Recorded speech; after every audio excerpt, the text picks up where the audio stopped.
Good evening, good evening, good evening, good evening, USA, Canada, International, Long Island, aka Strong Island, plus the five spots of Brooklyn, Bronx, Manhattan, Staten Island, and Queens.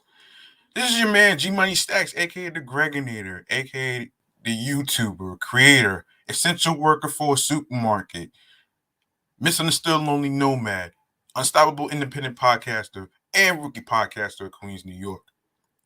And you're rocking with the 187th episode of Off the Meat Rack Chainz New York podcast. Appreciate y'all hanging out with me. I know I have been switching up this podcasting schedule and stuff. I'll get to that explanation in just a sec. Now, we're live and direct from StreamYard alongside with YouTube and alongside of myself is the Instagram live feed. Make sure you turn your notifications for any particular details on when each episode is going to be dropping. And as the schedule goes, Mondays, Wednesdays, and Fridays is when these episodes are going to be dropping. And however, there's a possibility that I may end up doing a double tonight, so I'm not gonna be able to watch Scorpio P's Breakroom Sports podcast tonight. So I have to do a little all-nighter on both episodes 187 and 188. And speaking of which,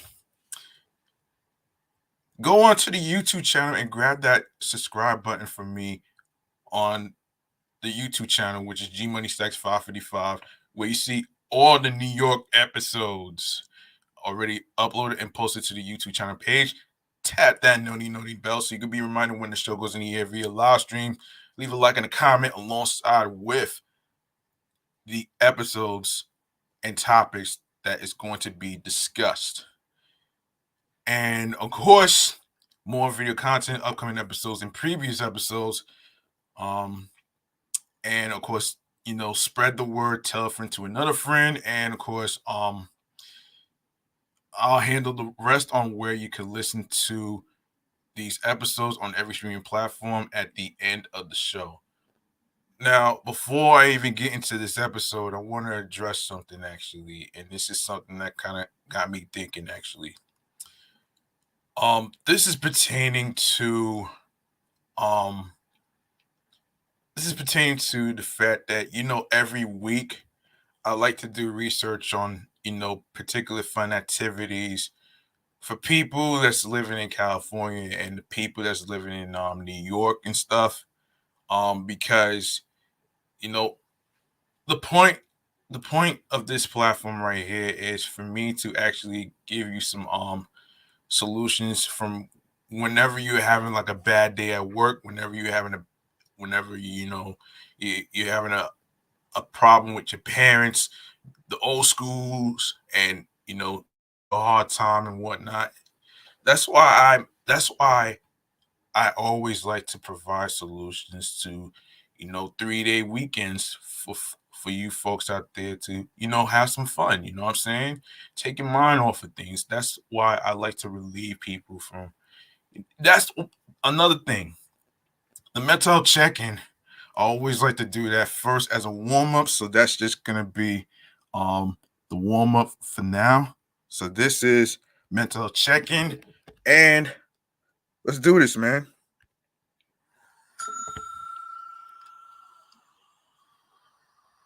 Now, I know many of you may say that I'm not doing enough to help throughout the whole community, but I am using my voice to provide y'all some not just solutions, but I also like to provide tips for people who want to start a podcast, which is what the podcast free game mechanisms is all about. Now, let's get into the whole mental health segment right here, the mental health check-in. So yeah. So how I'm feeling mentally, physically, and spiritually, you ask.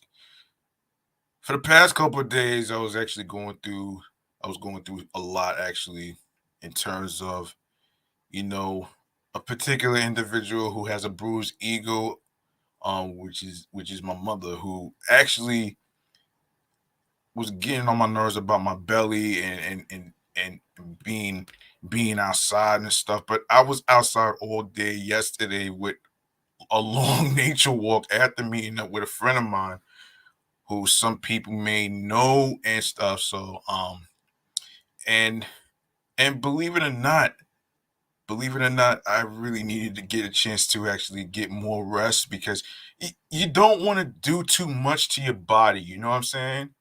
You really don't want to do too much. And I figured, let me just take this day, tomorrow and Friday, so I could actually, rejuvenate for work on Saturday that's coming up.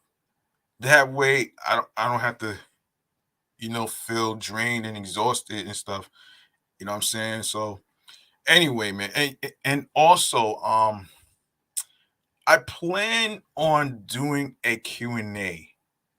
Now, I'm not sure if it's going to be in the upcoming episodes, but I'm trying to see um which episodes. I'm actually listen, here's what I'll do.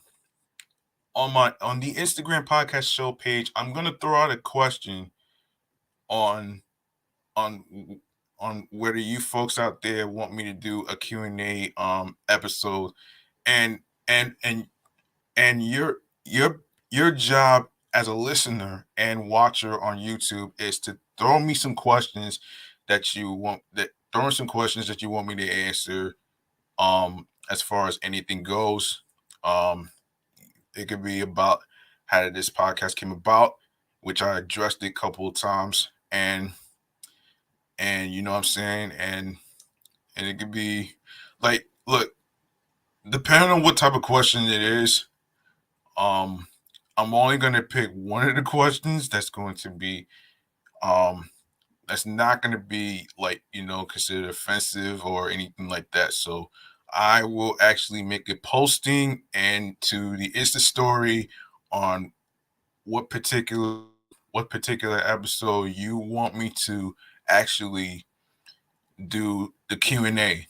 So it's the plan is to actually get you folks out there to actually ask me some questions.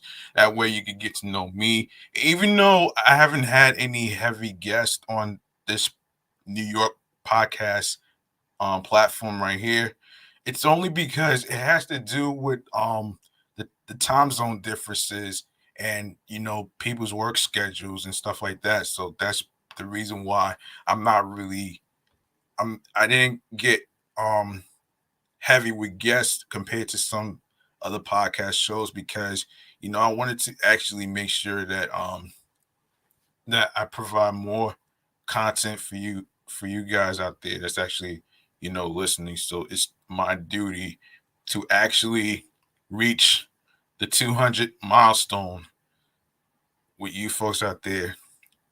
So that's pretty much what it is, man. And yeah, it's just, I mean, yeah, it's been a difficult challenge for me the past couple of days. Me and my sister got an accusation in terms of a false claim by our own ridiculous mother, who actually said that we killed our own dog, which is not what happened. And I'm probably not going to get into too much to it today, maybe some other time. So I'm actually going to just leave it at that right there. So the moral to this story is, if you're dealing with a parent, if you're dealing with an old school parent that is, mad old school, saying hurtful things and all that other stuff, I want you to actually, plan something with not just yourself, but plan something um like a hangout with your friends and stuff. Like, keep it simple. It could be a bite to eat and stuff. Kind of like what I did the other day, actually, which is pretty fun for me, actually. um, so it's just, and something though. For anybody that's living in the New York area, like the five boroughs, or like the five boroughs, like Manhattan, Brooklyn, Bronx, Staten Island, and Queens, and Long Island, aka Strong Island. If you live in any of those particular areas whatsoever, I want y'all to actually try the mac and cheese empanadas and the cheeseburger um empanadas as well, man. Because both of these are the slamming ones right there, man. Let me make some noise for this shit right here, man. It'd be so interesting for me to actually try the cheeseburger and the mac and cheese again. It makes me want to grab more of this shit too, man. Let me make some noise.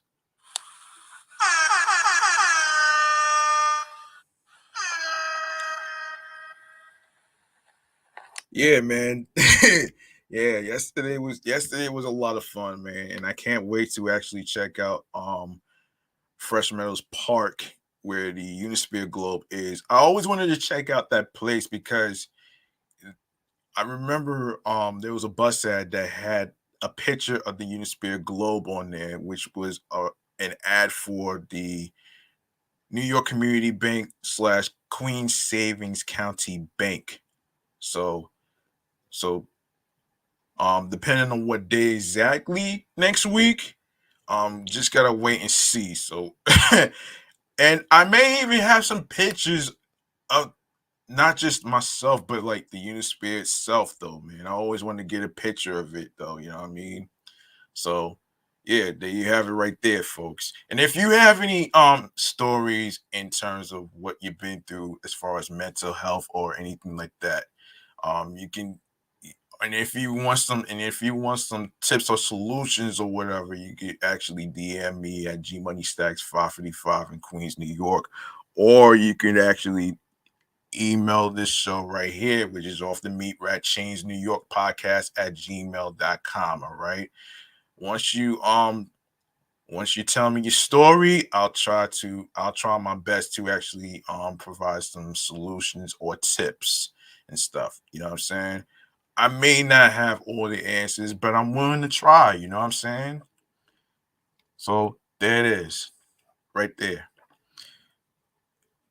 Um okay. Now we could go into some transit New York metropolitan segment right here. Called the New York Mass Transit Files right here, man. Let's do this.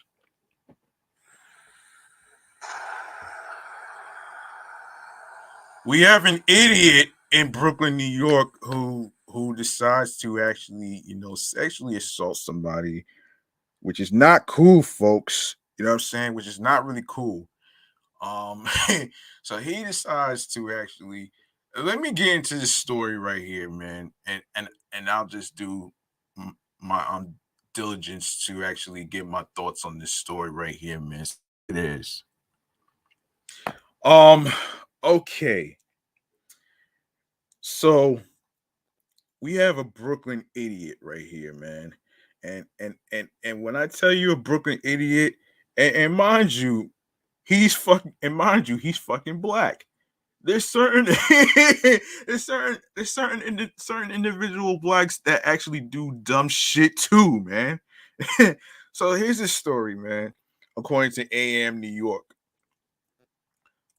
police need the public's help in finding a subway creepazoid in Brooklyn who attempted to sexually assault a woman who asked him for directions. Law enforcement sources said the attack occurred at 2:45 a.m. on September 23rd at the Lafayette Avenue station on the C line.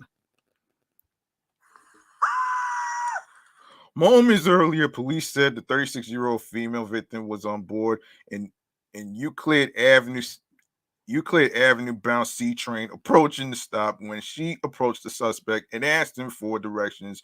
The perpetrator told her to follow him off the train so he could do so. Authorities said the suspect and victim exited the train at Lafayette Avenue and the victim followed the suspect up the stairwell.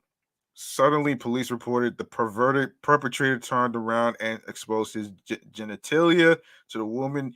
He then grabbed her and attempted to have her perform oral sex on him.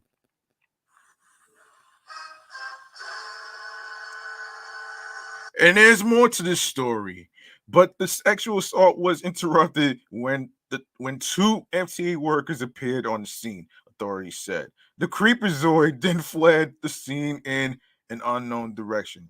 The incident was reported on the 88th precinct and NYPD Transit District 30. The woman was not physically injured, thank goodness. Police described the suspect as a man with a medium build and medium complexion who was last seen wearing a red baseball cap, a red t-shirt with the Nike logo on the front, black pants, and white sneakers.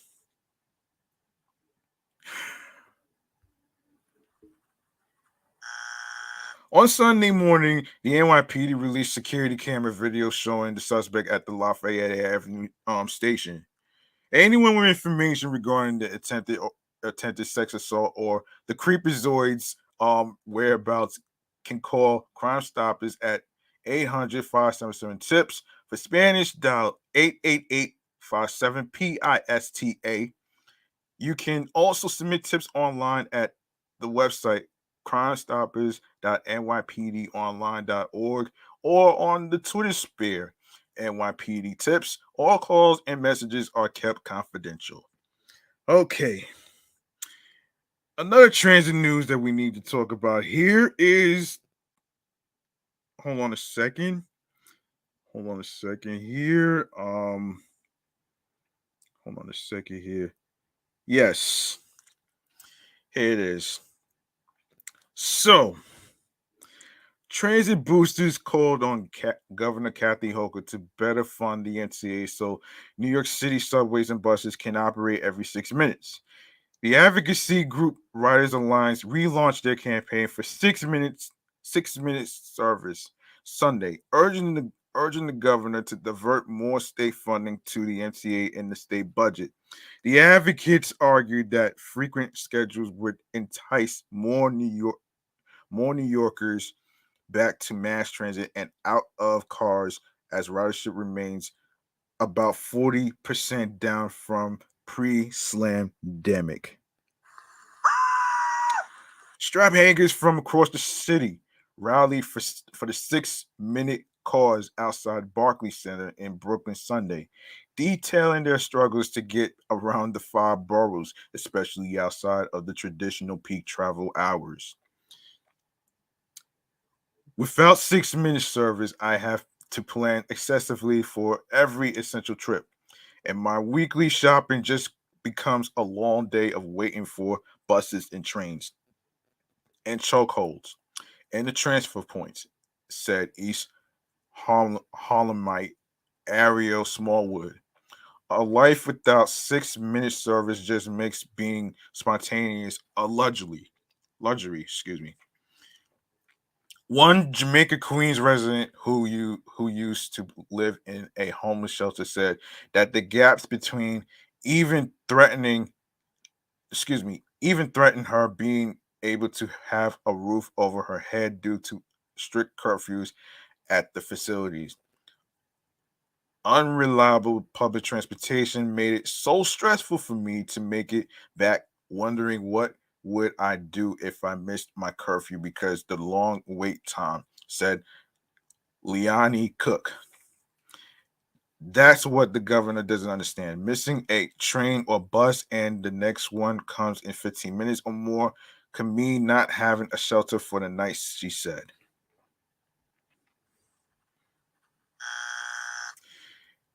Um, let, before I continue with this story, let me just stress this to the people out there, especially the women who are traveling on, whether it's the CAE or any other train lines whatsoever. I want y'all to be careful out there, especially with creepazoids like this Brooklyn idiot that I just talked about just now. Um, you can, and if you know that you're in a uncomfortable, dangerous situation, you can go to one of the transit officers, the MTA transit officers or NYPD, to actually, you know, get help. You know what I'm saying? Because we can't be losing women out here to these sexual assaults, and that's very, very, very, very, very unforgivable what this black guy did. So I'm sorry, but like I said in previous episodes whatsoever, there are some good African American people, and there are some dumb ass African American people who do stupid shit. So that's my take on that, though, man. So so let's continue let's continue with this though. All right, so um, while the MTA runs about 60% of subway lines, at least every 6 minutes during rush hour. Fewer than 10% of lines do so on Saturdays, and only one, the L train, has such frequent service on Sundays, according to Riders Alliance. Um, the L train happens to also be the best rated line among commuters. A recent MTA survey found Um, okay, so the agency can run more frequent service on the L and the number seven lines thanks to upgraded signaling systems there.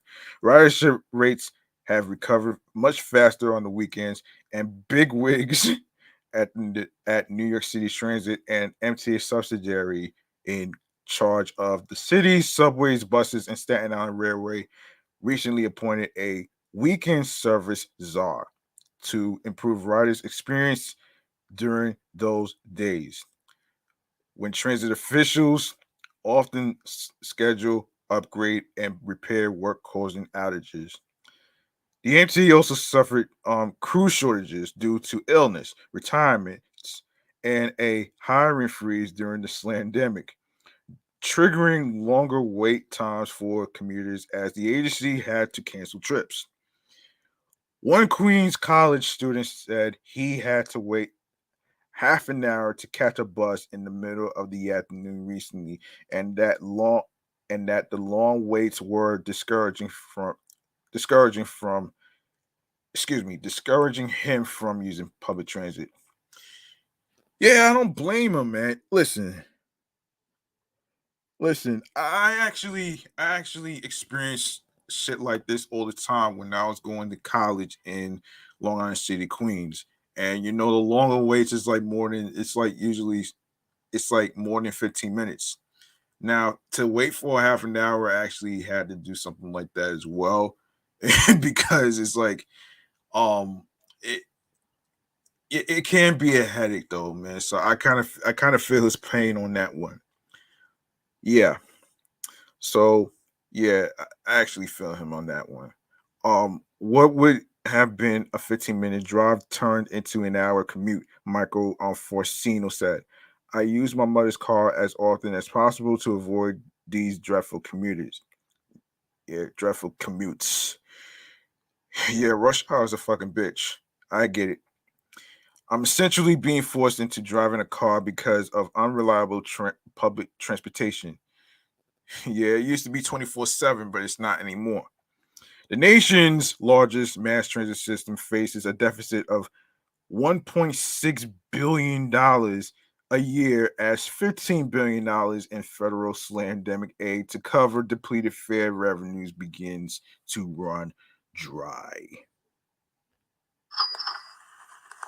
MTA chairperson and CEO General Lieber has advocated for more funding from the state, saying the public authorities should be treated as an essential service like fare and sanitation departments. End quote. I would love to add more service, but first we got to solve the budget problem, Lieber said on CBS New York Sunday. The real issue is economics. Can we afford it? Right now, the MTA, because of the reduced ridership from COVID, has a structural deficit. Hochul wouldn't say when asked by AM New York Metro recently if she pushed lawmakers in Albany to fund transit like a public good. There's different funding sources for the MTA. They are all important. It's not one sole source. It's not just the state budget. It's not just the fares. And we're looking at other options as well. She said during a September 20th press conference with MTA leaders in Queens. And she said, in quote, I believe in an all of the above approach to make sure that we have sustainability, but not just keeping the trains running, but be able to make the kind of investments we're talking about here today and making sure that we have the technology, the signal changes, the system changes, the governor said. Yeah, unfortunately, that's going to take years to actually upgrade everything as far as the train signals and stuff. You know what I'm saying? And yeah, that's just crazy right there, man. Um, okay.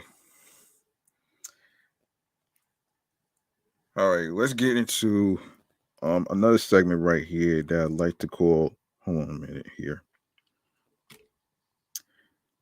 Let's get into chatting all the jazz right here, man. Some trending topics to talk about, and the first one has to do with a recent Emmys award hosted by Kenan Thompson. And as far as the ratings go, it didn't go well. Why, you ask? You're about to find out. Here is chatting all the jazz.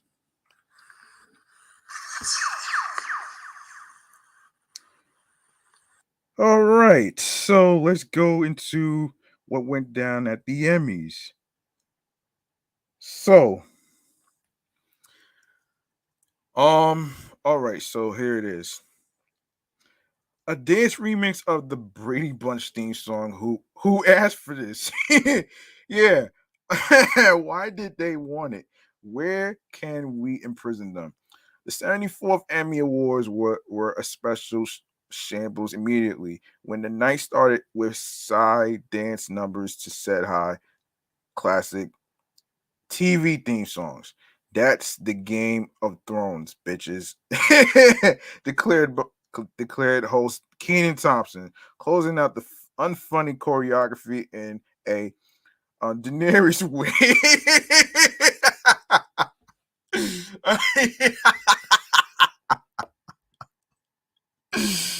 Oh shit! Oh man, Daenerys. Wow, wow, just wow, son. Just wow.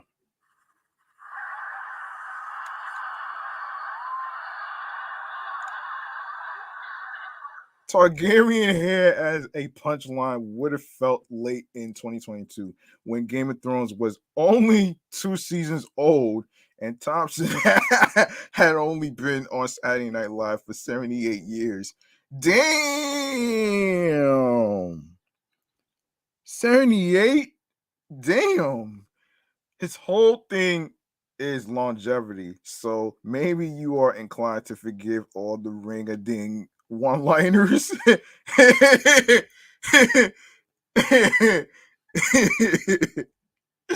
Oh shit. Zendaya is 26, which is too old to date Leonardo DiCaprio. But a little iced tea in your lemonade. Ooh. Oh shit.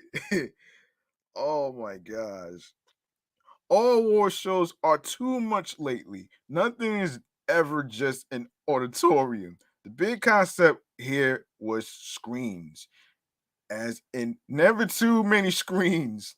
I lost count of all the stages people spoke from. Some winners would be thanking 10 people while an on-screen um Chiron would show 13 other people they wanted to thank. Those Chirons are bad. All new ideas about speeches are bad. Let speeches be speeches. And the producers did that horrible thing with the in memoriam, filming with roving cameras that buried some deceased faces behind the musical performance. The audience was often visible behind the winners, which meant I kept seeing Natasha Rothwell.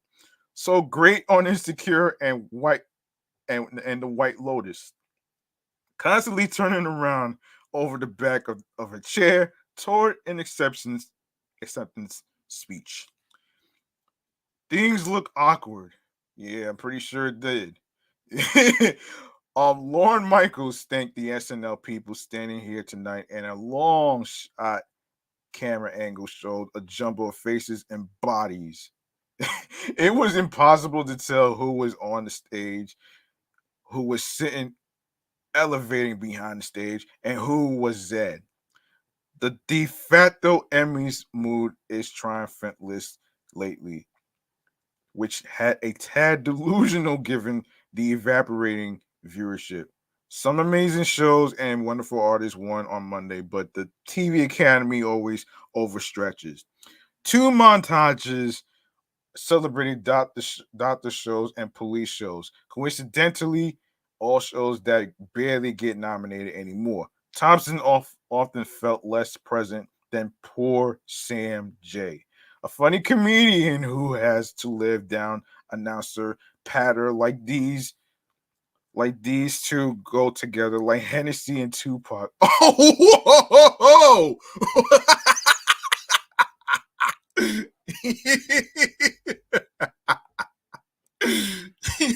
Hennessy and Tupac. Oh my gosh. Oh my fucking gosh. That's funny. Oh shit.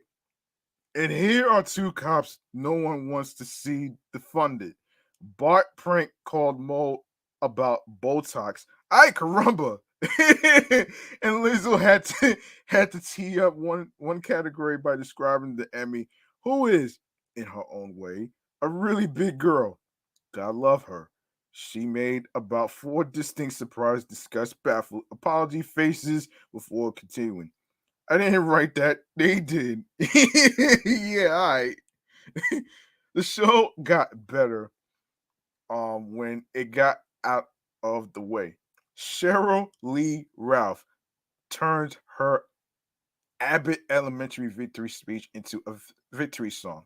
During her own ru- ruckishly emotional acceptance, Lizzo kept demanding the watch out for big girls come down to join her, which would have been possible if this year's Emmys didn't take place in a labyrinth. Jennifer Coolidge danced to the playoff music. Her White Lotus creator Mike White, since his many victories, were turning him from a perpetual underdog into the internet's next villain. Ooh, don't vote me off the island, please. Gerard Carmichael waltz up, shirtless and fur coated, to accept a prize for Ro- Rothaniel. Yeah, wow. Gene Smart's Botox joke was funnier than Bart's. Yeah. And the second funniest moment of the evening came when Abbott Elementary creator Quinta Bronson, who was yes, and outstanding writing for a comedy series winner, commanded um comatose Jimmy Kimmel to hold her phone. She set the device on his stomach and it thudded off him onto the floor. That's the perfect mockumentary visual gag Bronson conjured on the fly. Oh shit. Some people just some people are just in the zone. I really thought Abbott would pull out best comedy. And this is usually when I say things about actual winner Ted Lasso, a very nice show I can't stand. Yeah, I never even watched that show, man, to be honest with you. But Lasso's supporting actor winner Brett Goldstein ended his own thank you on Chiron with a Twin Peaks line. We are like the dreamer who dreams and then lives inside the dream. But who is the dreamer? If Ted Lasso can embed it, David Lynch Arcana into the Emmys, I guess that damn show really can do anything.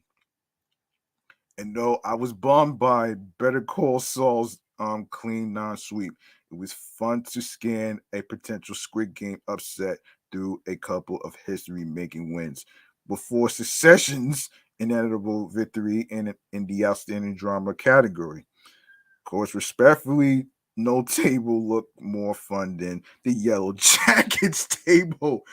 Oh my god. Oh man, the funniest moment came when Vanessa Bayer and Molly Shannon presented the Emmy for Outstanding Directing in a Comedy Series. They made a great show of praising each other. And then Bayer turned smiling toward the camera. Look at us, the two biggest bitches in Hollywood. Oh man, I would never tire of Bayer's poison sweet delivery, and I wonder if her eyes are screaming cheerfulness. Would be better hosting attitude for the modern Emmys, which now seem too unwieldy to easily exist. Here are the nominees for lead actor in a limited anthology and or anthropology series or movie, said Oprah Winfrey. And since Oprah is Oprah, I had to rewind a couple of times to catch her accidental word jumble. Oh man, you can't blame her. Old hazy notions of category fraud have become is exist existential boondoggles. Oh shit. Now Jennifer Coolidge won a limited series award for the role she reprising next month in White Lotus season 2. There have there have to be stormtrooper jokes because Star Wars is TV now. There has to be a viral baiting Friends gag because Friends seems to be the one reference everyone definitely understands. Of course, considering how vibrant the current TV scene is, all the nostalgia felt like time poorly spent. Maybe the Christopher Maloney Mariska Hard Harji Tay near kiss did it for you. This snick kid got at least half a thrill from Kel Mitchell ordering a good burger with Kenan. But the 2022 Emmys were mostly their own worst enemy, striving for mass appeal in ways that obscured the exciting nominees while annoying everyone aged Selena Gomez to Steve Martin. Lame skits, dead air, laugh lines, a brutal speech clock for everyone besides Michael Keaton. As Kel used to say, here it goes. And a little side note, Jimmy Kimmel did apologize to to Quentin Bronson after receiving the award on his late night talk show already. So so yeah. Yeah, and you know what's funny? I barely watched the Emmy Awards though, man. You know, it's just crazy. And you know how some award shows don't really um understand diversity, but you know, it is what it is. So let's see. And speaking of which, man, um oh shit. Let's get to our next topic. Enchanting on the Jazz has to do all right, well, let's get into I'll say the near fashion week for last actually. Um Cormega. Okay. So according to Ambrosia for heads.com, upon its mid 2001 arrival, Cormega's The Realness lived up to its title. After years of waiting his turn, the MC asserted himself to step forth with a body of work that combined a passion for wisdom drenched lyricism with a survivor's tale of life in New York City streets and industry rap industry. The independently released album featuring involvement from Mobb Deep, Alchemist, and others spent 2 months on the Billboard 200 charts, competing and thriving with the same major label system that Cormega had overcome. Following a string of high profile guest appearances, Mega supplied the masses with uncut perspectives on relationships, hip hop, and a pivotal time in the city that raised him. The Statement album cultivated and a devoted international fan base that has grown alongside him ever since. In 2022, that growth is apparent on yet another Statement album on October the 7th. Cormega will deliver the Realness 2, available for pre-order. The sequel features key personnel from the original, including Havoc, Alchemist, Shy Money XL, and others. Plus, an incredibly significant appearance by Nas. As Mega tells Ambrosia for Heads, What's the Headline podcast, of course, is embedded below in video and audio. He treated the notion of a sequel album with tremendous thought and care. Instead of another rapper trying to recapture who they once were, this is a man proudly displaying to the listener who he's become. Cormega knows precisely who he is and treats this update not as a flashback but as a journey, and as he should. Um, of course, there are examples on the realness that chart Cormega's growth and evolution. A beloved inclusion on the original American Beauty gets a stylish update on her name, which blends clever name checking wordplay with poignant cultural commentary. On both albums, the hip hop metaphor concept is found on track 2. American Beauty. When I wrote that, I was being creative. I thought it was cool and it meant something to me. But as the years went by, I've seen how much it meant to the listeners. I've seen how important the song was from um, going outside of myself. And looking from a different lens, Cormega explains roughly 2 weeks before his LP arrives. With this album, I wanted it to be a true sequel. I didn't want to cheat the fans. I didn't want to simply call it The Realness 2 and and just give you a whole bunch of songs that have nothing to do with the realness. That's not consistent, especially with the realness being so popular of an album. The decorated MC points out that the realness 2 was a challenge. He elaborates in making the sequel. Um, I had to listen to some of the strong songs on that album that meant a lot to people and carry on. Being that American Beauty was me speaking about hip hop, I had to do a sequel to that because hip hop is my life. So her name was born from that. He likened the Popsy production to an orchestra with some cinematic qualities. The people who admired you no longer invest time in you. You are ungrateful to those who helped raise you, charges the artist who describes a focused writing and recording regimen.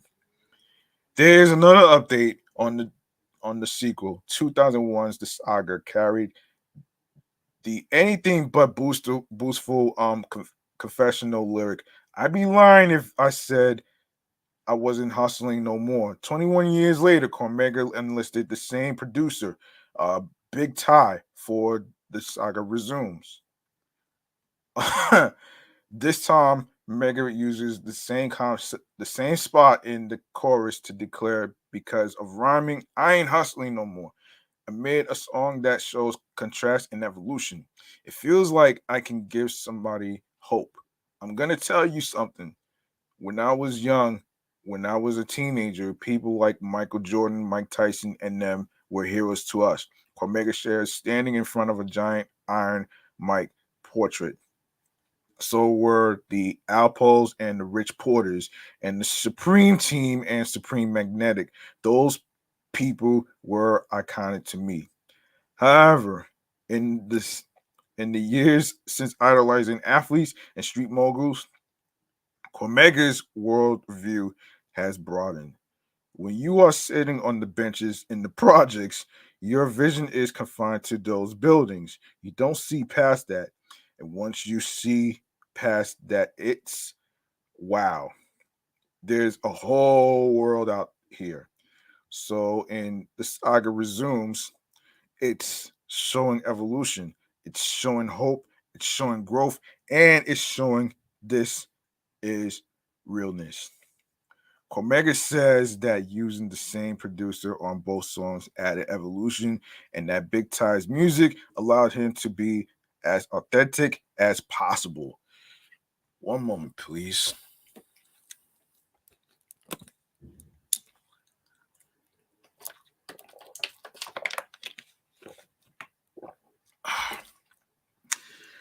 Okay. Let me see. Yes.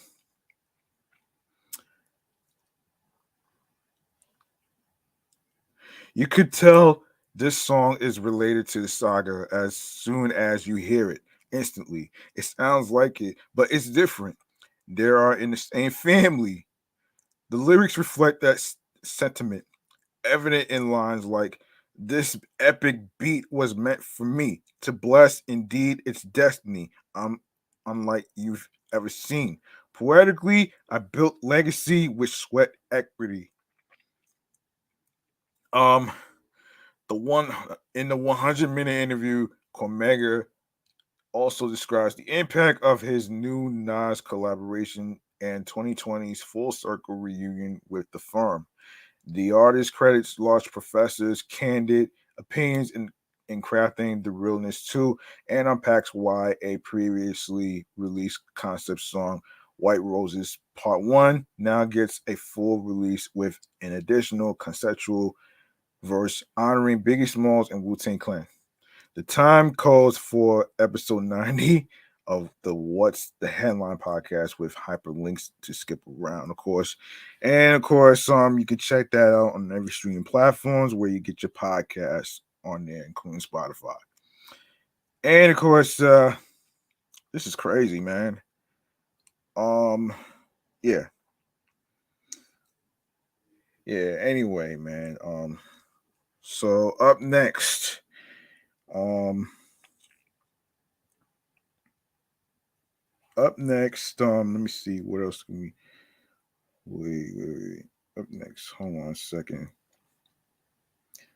Let me make sure that okay. Okay, we need to get to hold on a second. All right. Obviously we need to talk about how did DJ Khaled Staying Alive did in the charts. So we're gonna get into that right about we're gonna get into it though, man. You know what I mean? Um yeah, we're gonna get into it. So let's see.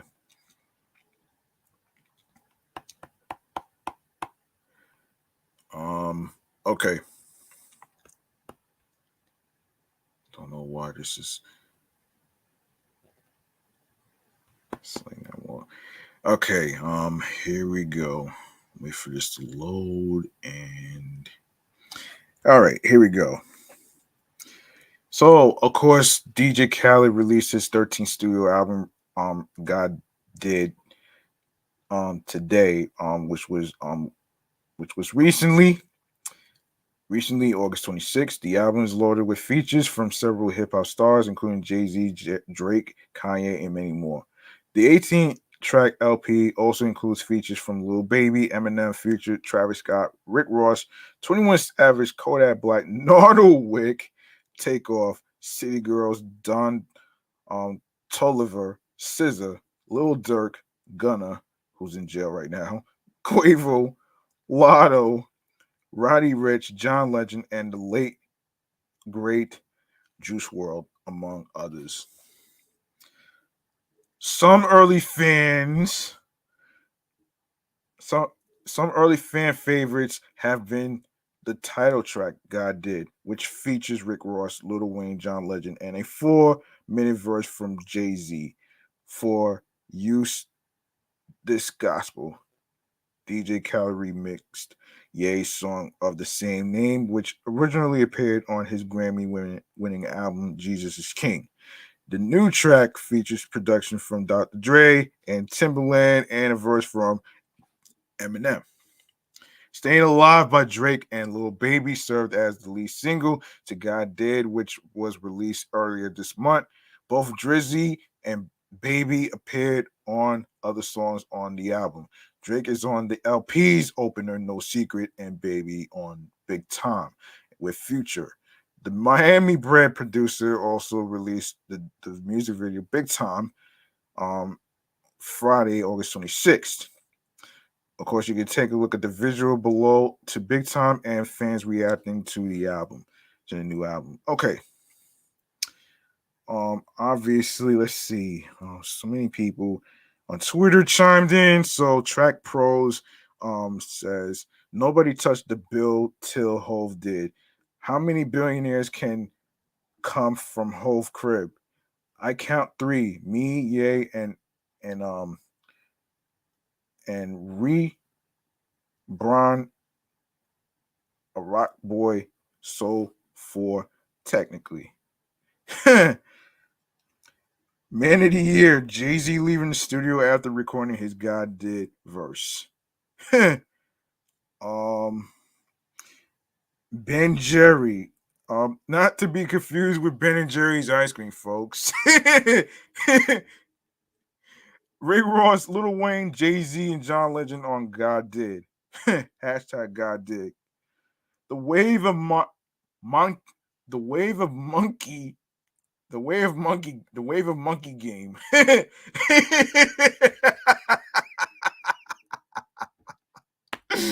Oh shit. I am playing Jay-Z's verse on God Did on repeat when my wife is in labor, so my kid comes to the world knowing what excellence is. Ricky Langston, no relations to I'm not even gonna go there on that one. Jay-Z on God Did. And also um Punchy underscore that's against HIPAA says me listening to Jay-Z verse on God Did. um Kira says DJ Khaled gotta be money laundering because how does he pay for all of those album features?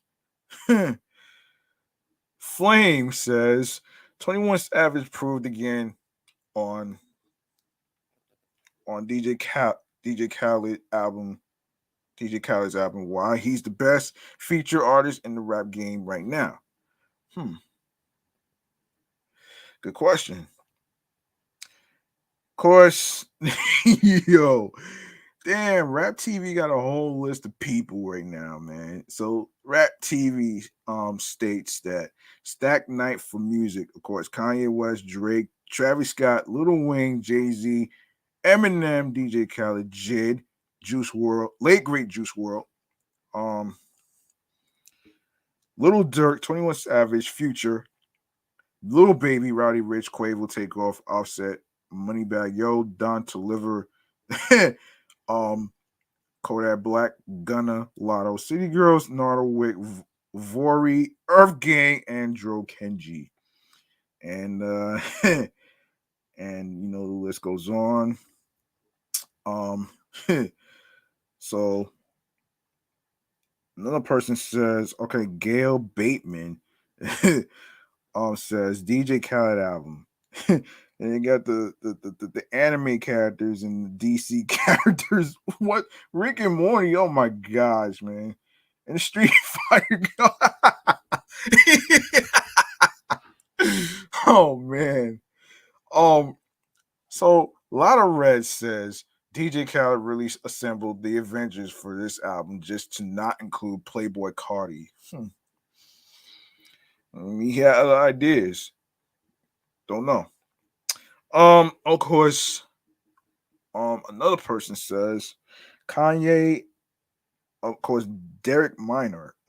Okay. Kanye and Eminem making Christian raps on a DJ Khaled album is not something I would have ever seen coming, but I'm here for it. It's a blessing to see positivity, especially in those times. Give me one moment. Give me one moment, folks.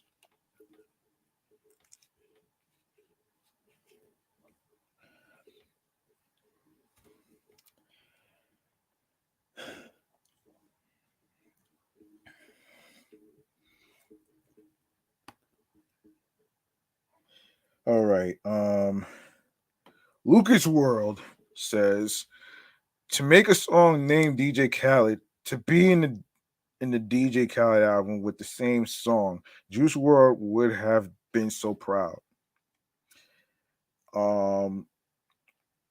Another person says, nah, God really did bless this DJ Khaled album. No skips. Hashtag God did. Breezy season. It's DJ Khaled showing love to authentic Jamaican artists. Every single album for me. Hashtag God did. Okay. Don't know what. So yeah.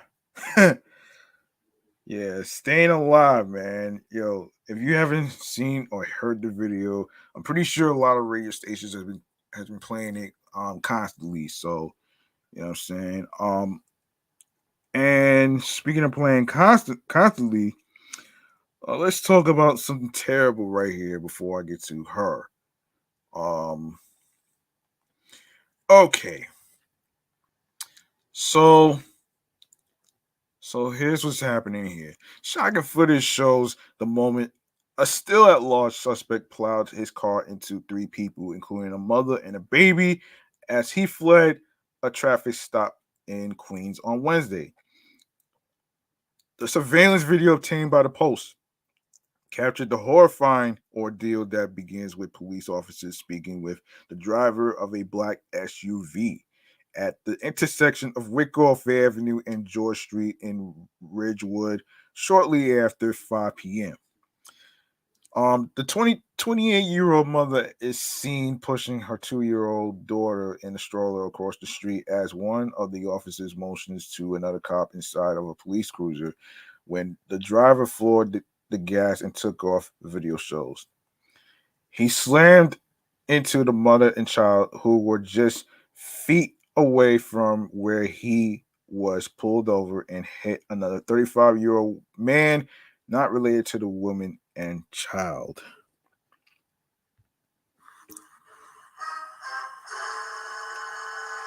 The impact hurled the mother into a parked car while the SUV appears to have driven right over the toddler in the middle of the street, as onlookers screamed, the clip shows. The other man, who appears to be unloading a commercial truck at the time, was knocked into the back of the truck. The mother immediately got herself off the ground and snatched her child from the road as officers rushed to help. Video shows some civilians ran over to help the other man. The intersection quickly floored with people who had run outside to see what what the commotion was about. Within less than 2 minutes, another NYPD car arrives on the scene to assist. The mom suffered a knee injury, and her daughter, fortunately, only hurt her wrist, cops said. The man sustained a leg injury. All three were taken to Wyckoff Hospital.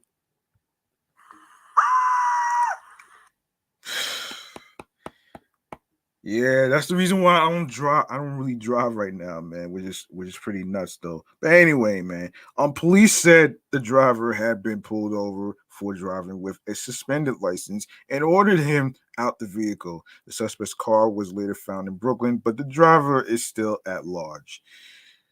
I really hope they catch this idiot, man, because that's not a good look, man.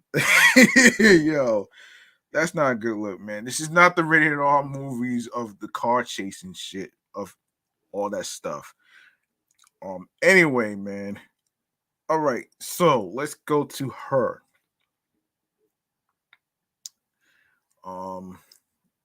Yes. All right, let's go to H.E.R.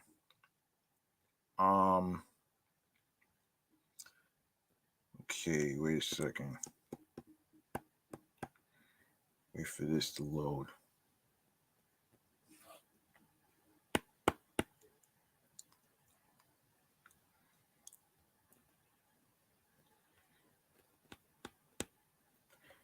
Okay. Oops. Wait a minute here.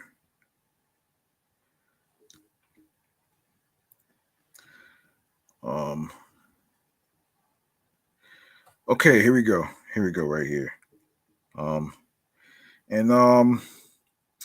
Yeah, so H.E.R. is set to play Belle in ABC's upcoming hybrid special in celebration of the 30th anniversary of Beauty and the Beast. The special was originally announced at the beginning of July alongside a screening of the film. It will include live, never before seen musical performances and feature brand new sets and costumes inspired by the classic story. Each performance is created to pay homage while also adding to the iconic story for viewers at home. Songs from the original animated classic will be performed in front of a live studio audience at Disney Studios. Though the special will not be shot live. The special will air on ABC on December 5th at 8 p.m. Eastern and will be available to stream the following day on Disney Plus. John M. Chu is executive producing with Hamish Hamilton on board to direct. Give me one second, folks.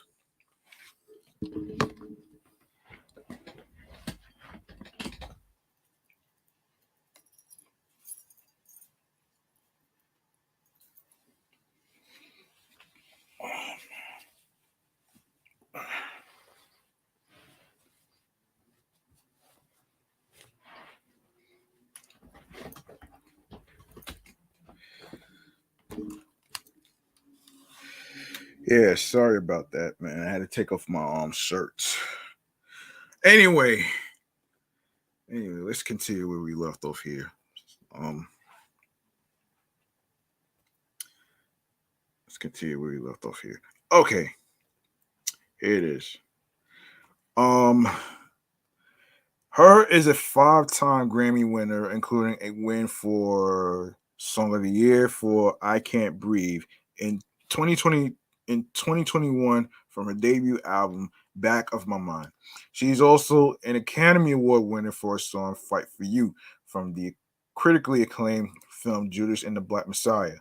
She will make her feature acting debut in the Warner Brothers adaptation of The Color Purple.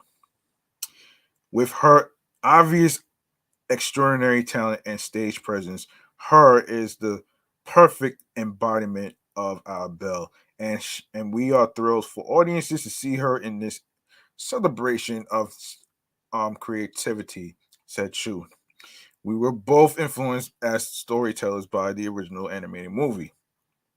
So it's very exciting to collaborate together to honor an artistry of that timeless classic while also inspiring a new generation of creators.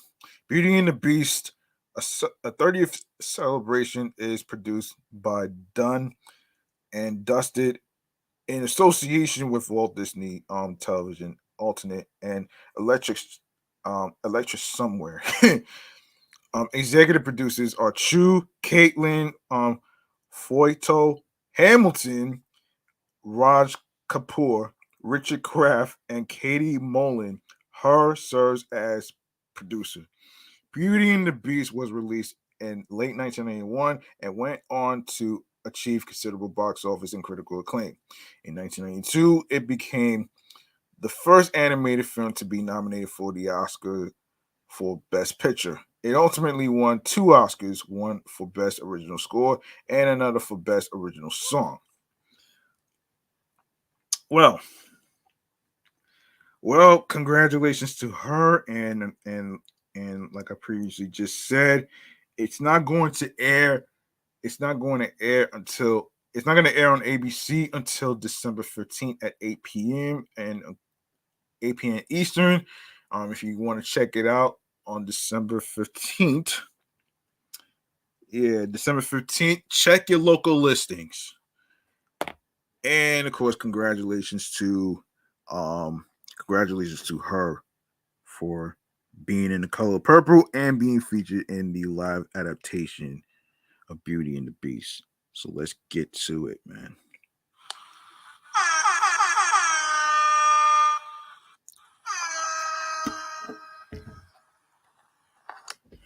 Hold on 1 second, folks.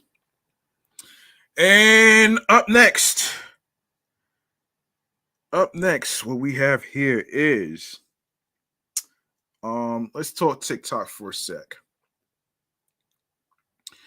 All right. So earlier this summer, a Google exec admitted that TikTok was eating into its core search business, particularly among younger users. But that's not all TikTok is now being used for. A new Pew Research Center survey indicates, according to the findings from a report that examined Americans' use of social media for news consumption, 33% of TikTok users now say they regularly get their news on the social video app, up from just 22% in 2020. Meanwhile, nearly every other social media site saw declines across the same metric, including in particular Facebook, where now only 44% of its users report regularly getting their news there, down from 54% just 2 years ago. Wow. The data suggests TikTok has grown from being just an entertainment platform for lip syncs, dances, and comedy to one that many of its users turn to in order to learn about what's happening in their world. And that may raise concerns given TikTok's connections to China, a topic it was recently pressed to clarify in a Senate hearing focused on national security. The hearing had followed the release of a BuzzFeed News report that had discovered how China-based ByteDance employees had been regularly accessing TikTok's U.S. users' private data. That can't be good.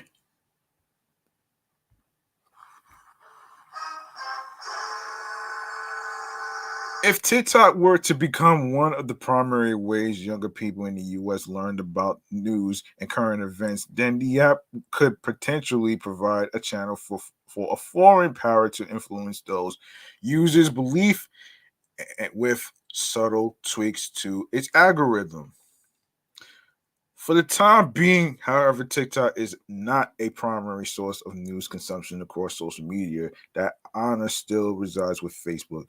Pew found that 31% of U.S. adults report regularly getting their news from Facebook, which is higher than the 25% who get their news from YouTube, the 14% who get it from Twitter, or the 13% who get it from Instagram. TikTok was in fifth place by this ranking, as only 10% of US adults said they regularly get their news on the video app.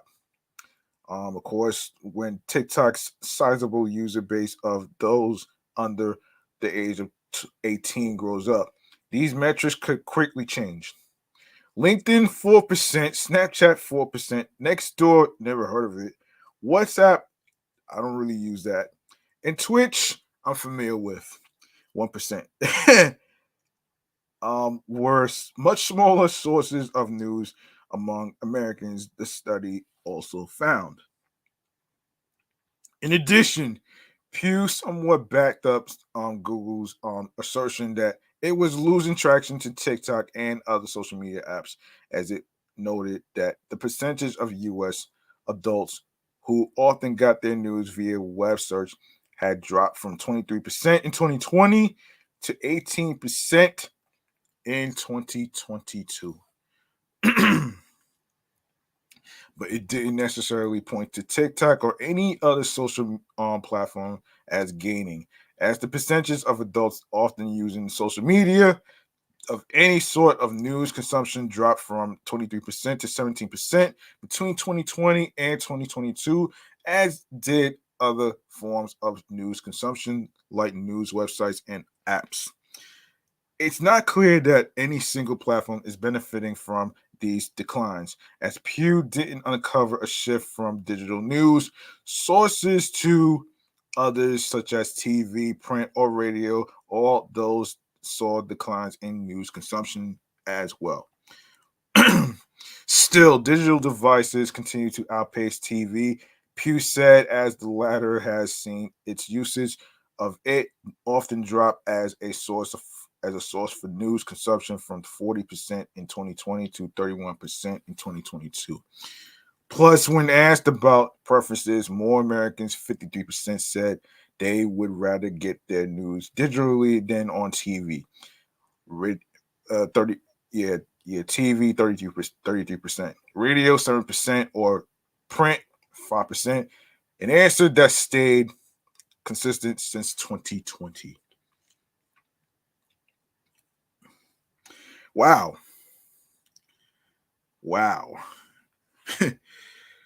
You know,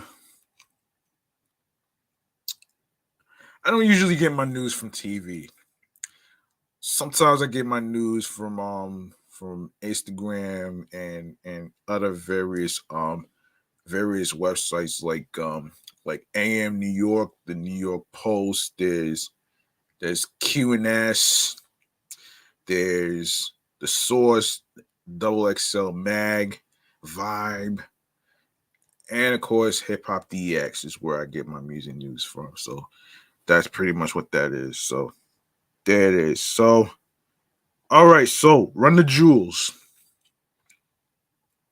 Yes, Run the Jewels stopped by the Tonight Show with Stephen Colbert this week to perform a few words for the firing squad from RTJ4, bolstered by a soulful saxophone performance by um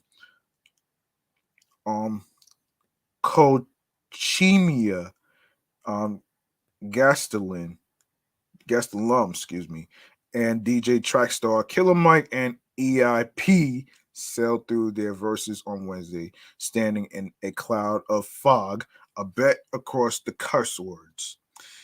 Mike's verse in particular had an emotional air due to the mention of his late mother. And he said, in quote, I'd be a lie if I told you that I ever disdained the fortune and fame, he rapped.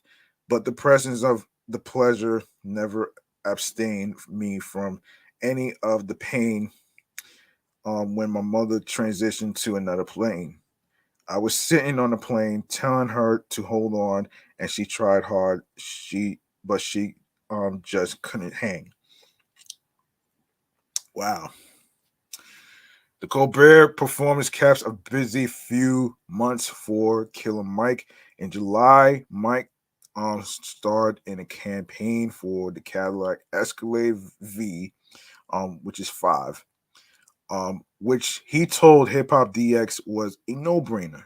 Less than 24 hours later, on July 4th, he premiered his first solo track in 10 years, titled Run. The song features an intro from Dave Chappelle and some bars from Young Thug. Speaking to DX, Mike explained the significance of dropping it on Independence Day.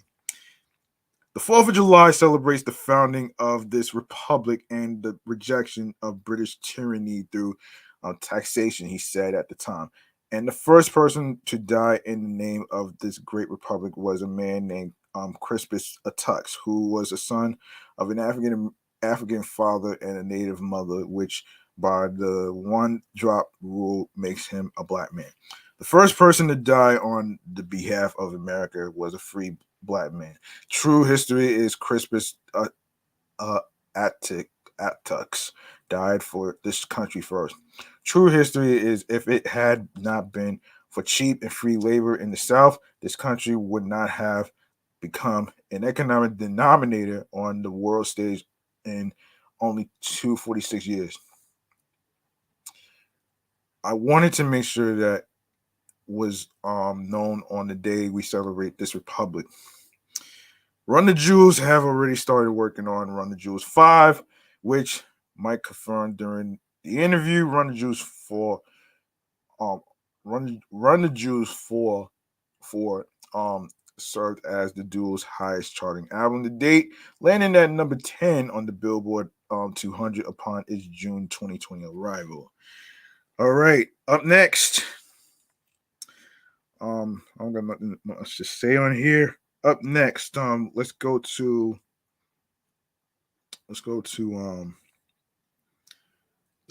Joey Badass. All right, Joey Badass is looking get his acting career up to the level of his rap game, especially after his first movie role was in an Oscar winner. So now he's got his eye on a biopic. In an interview with Revolt, the pro era rapper boldly expressed his wish to play late MC Big L, who died in 1999. Joey says aside from various people telling him how much he favors the Harlem rapper, he hopes to bring more visibility to Big L's story. We spoke with Brian Shafton, a partner at RBC Records, which owns several masters to Big L's music, and he thinks Joey would literally crush it. Brian also agrees the film would be huge for Big L's legacy, especially in these streaming times. Joey's 2020 film, Two Distant Strangers, a big Netflix hit, took home the Oscar for Best Short Live Action. So the audience potential is definitely there. Brian says the only potential problem is that Big L's songs are riddled with so many samples. It would be near impossible to license all the tracks for the film. In the meantime, Joey's busy honoring his acting craft with a steady role on 50 Cent's Power Book 3, Raising Kanan, and on the music side, he just wrapped his 2000 tour. Just a hunch, but a Big L biopic without his music probably wouldn't fly with fans. However, if some genius filmmaker can figure out that part, Joey and Big L's record label are standing and ready to roll. This would probably be interesting to all the hip hop fanatics out there who probably got into Big L's music. But I never, you know something. I never really got into Big L's music though, to be honest with you, because I wasn't born. Because I was born in 85 actually, and I'm not sure when Big L came out though, but I'm pretty sure that um, I'm pretty sure Joey Badass would actually nail this. But as far as clearance for music and stuff like that, it can be a difficult challenge to go through all that fucking red tape. You know what I'm saying? It's not as easy as it seems getting clearance for samples and stuff, man. You know what I'm saying? So good luck to Joey Badass on that biopic, man. You know what I'm saying? All right, so DG, hold on a second. Let me make sure I keep track of the topics here at hand. All right, so let me see. Yes, I'm gonna cover. Yeah, I'm gonna cover. Okay, so DJ Drama. Yes, let's get to DJ Drama first. Then we go to Lupe Fiasco next. Okay, so um, as I previously talked about, obviously some music artists actually chimed in for the tribute, and of course, I will provide an update in terms of the idiot who murdered PNB Rock in a future episode. So we'll see. Anyway, so this is from, of course, obviously TMZ.com. PNB Rock's cold-blooded murder isn't sitting well with the hip-hop community, just as DJ Drama, who's especially feeling the pain because he worked with his fellow Philly rap native as he was on the come up. The Gangsta Grill's creators dropping a PSA of sorts about the ongoing debate about PNB's girlfriend and the mother of his two children being culpable for his robbery and murder. As we first reported, the selfish rapper was eating inside a Roscoe's chicken and waffles in South LA when Steph C. Bon Siobhan Huang posted a pic with their location, but Drama says that's irrelevant at this point in time. Police sources tell TMZ there's no evidence the shooting was prompted by a social media post, which I was, which I, which I actually agree that wasn't really the woman's fault on that one. And Drama tells TMZ Hip Hop, everyone reacting to PNB's murder shouldn't be making Steph feel any worse than she already is, and instead should try to uplift her. Drama points to the the wavering economy and what it means for Black people's financial opportunities. He believes that's one of the many reasons the cycle of violence continues. He says cities like Atlanta, New York, and Chicago are just as crime ridden as LA, and rappers with something to lose should start traveling with more vigilance. Upon their first meeting, Drama says he and PNB immediately made a musical connection through their mutual partnerships at Atlantic Records and their Philly upbringing. They both linked with Fetty Wap for the 2016 mixtape Money, Hoes, and Flows, and Drama recruited PNB once again for his 2019 single Nasty, along with Moneybagg Yo. As for the solution to the rapper's murder, Drama says the streets don't love anyone, so it's probably not the place to be if you love your life. He's right, man. You know what I'm saying? Yeah, he's definitely right on this one, man. All right, so Lupe Fiasco. All right, so here we go.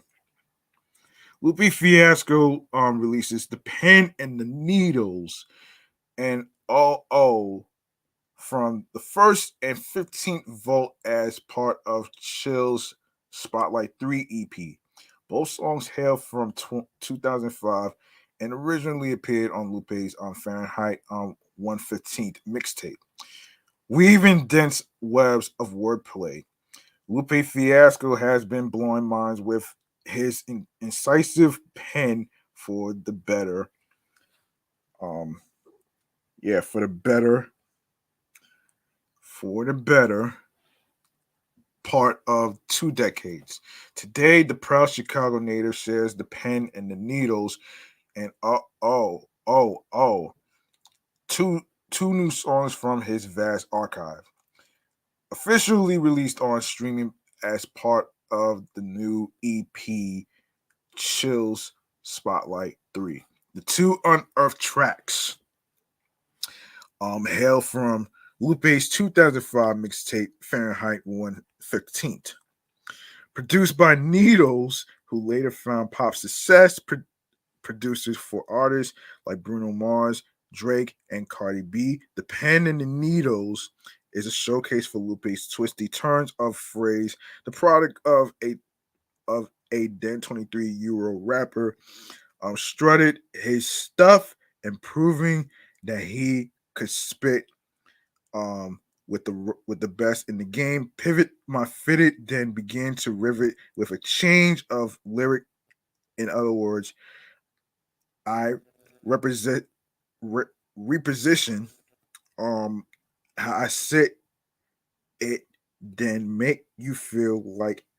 excuse me, make you feel like make you feel it like I mispronounced fillet. On second thought, I can't make you feel it like you digging your own grave unless you can kill Bill it. The second song, Uh-Oh, is another lyrical exercise as Lupe unfurls a torrent of no hook bars as he navigates a soulful vocal sample with skillful internal rhymes and worry humor. What's in your pockets? My prophets, foxes pick me up like chopsticks. This hotness, they want to put me in boxes like chocolates. That's nonsense. The two newly released singles follow in the footsteps of Hustlers, a never before heard um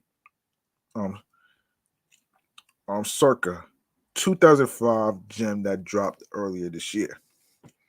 Lupe turned heads this summer with his new album Drill Music in Zion, the product of a burst of thoughtful spontaneity.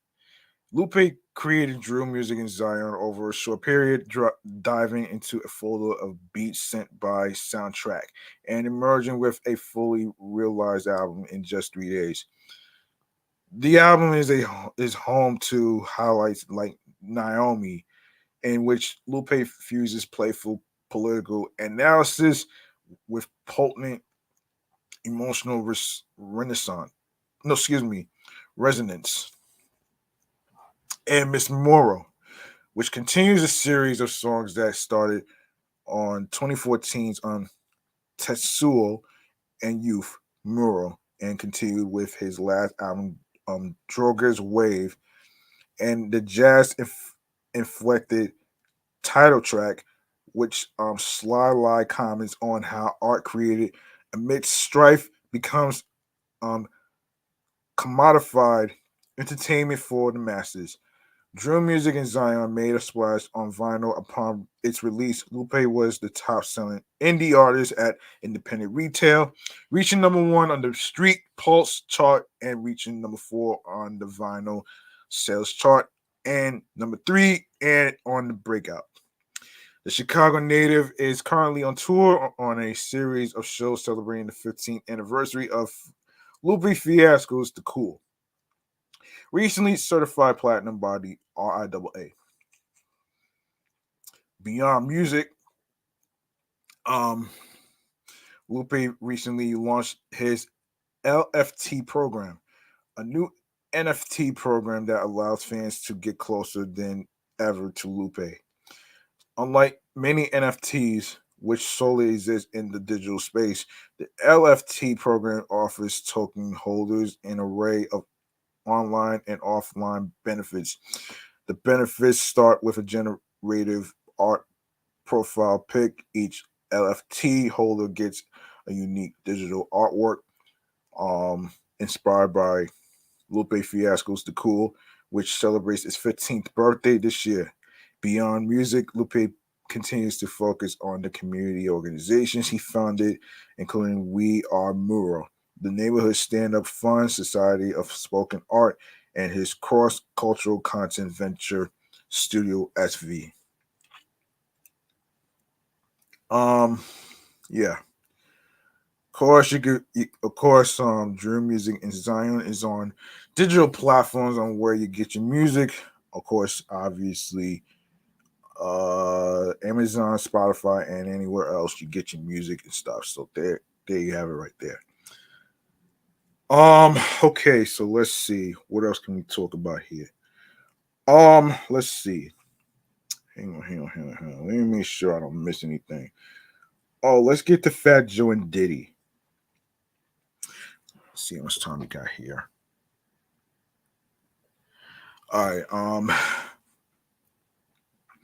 So another story in Variety. Stars has ordered the pilot of an interview series hosted by Bronx rapper Fat Joe, described as a genre-busting series that blends interviews with celebrities and high-profile guests with an elevated documentary-style format. The untitled pilot will be executive produced by Sean Diddy Combs, Revolt Studios, and LeBron James Spring Hill.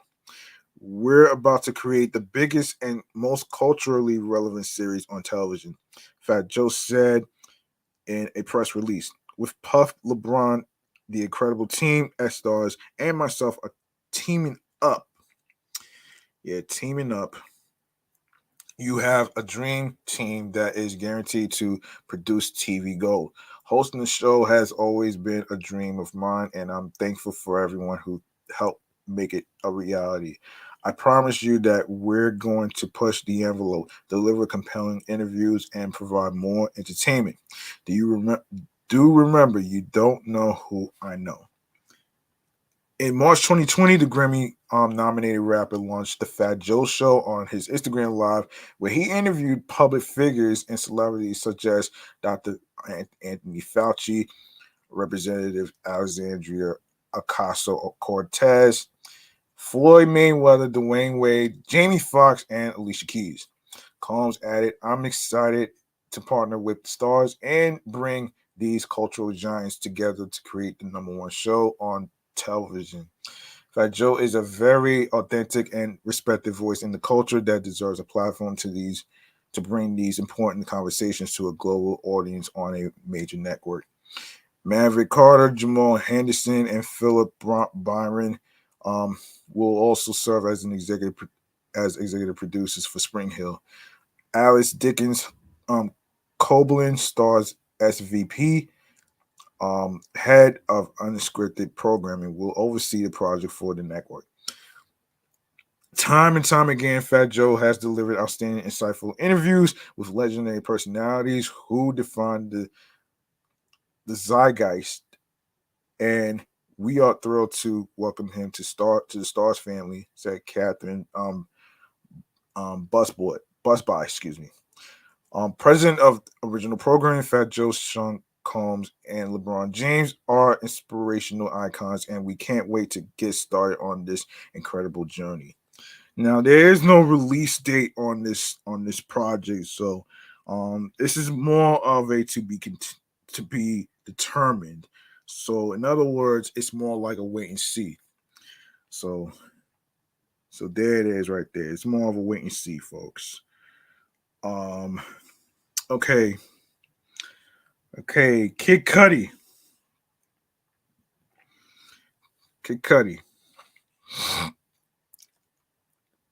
Um,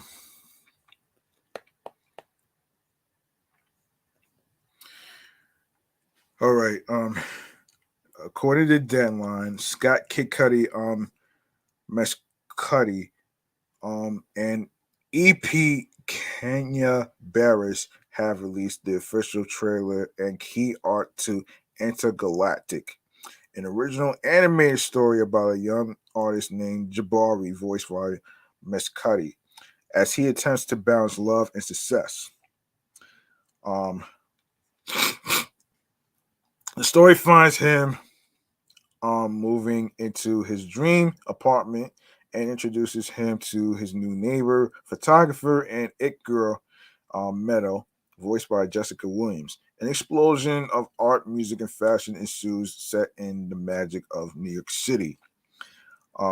Alongside Miss Cudi and Williams, the intergalactic cast includes Timothy Chalamet, Ty Dolla $ign, Laura Harrier, Vanessa Hudgens, Christopher Abbott, 070 Shake, Jaden Smith, Keith David, Tiana Taylor, Arturo Castro, and Macaulay Culkin.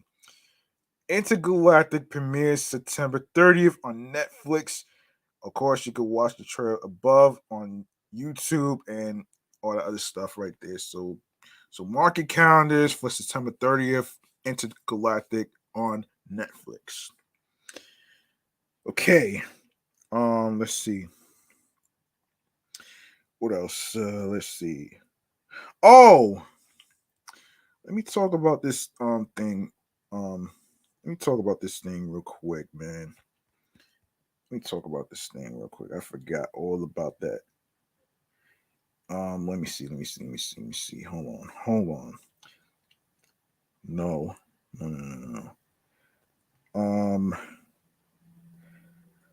So hold on a second. I remember this topic that I was going to discuss. National Family Health and Fitness Day. National Family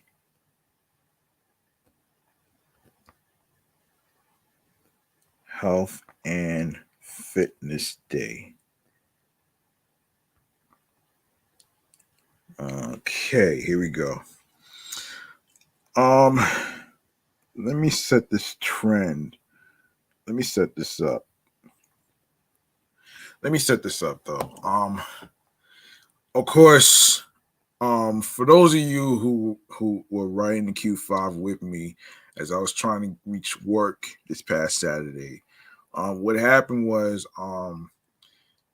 the bus operator was making a left turn on Linden, and he ended up going straight on Linden and making a right on Guy Brewer and, of course, Suffolk Boulevard and Archer Avenue due to a 5K marathon walk for your college. And this is where we talk about Family Health and Fitness Day. And let me fill you in on what that's about.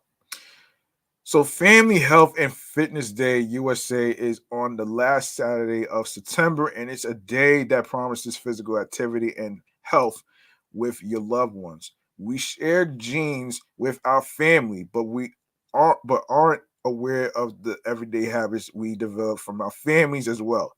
Food and health patterns tend to spread between family members when they live in the same household, which means that it can be hard to break out of unhealthy patterns when everyone else is doing it.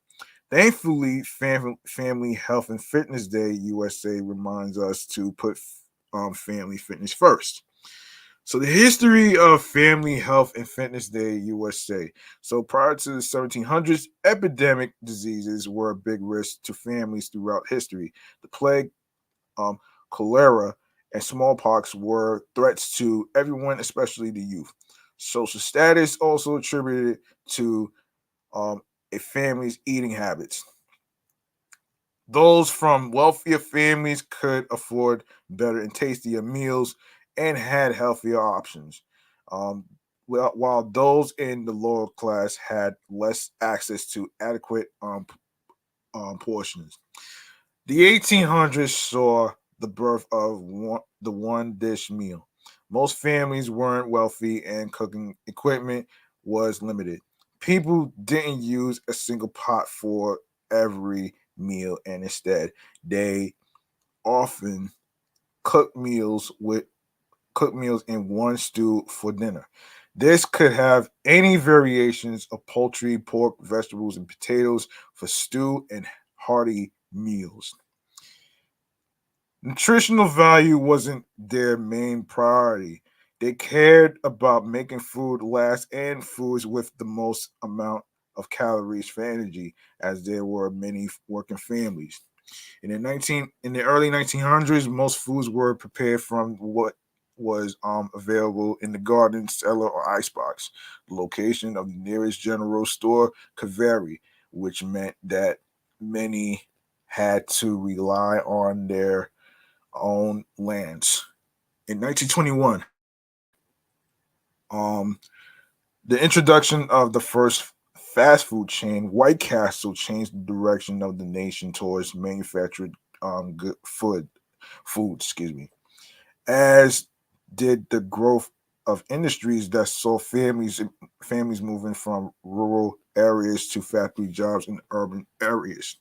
In the 1940s, the American Medical Association and the National Committee on Physical Fitness encouraged physical fitness to improve the overall health of the American population, but it was still an uphill climb with the advent of multinational fast food chains like McDonald's arriving in the mid 1950s.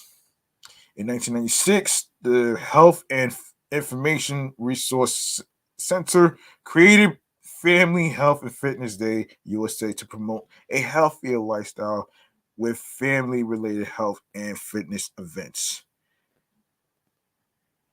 Of course,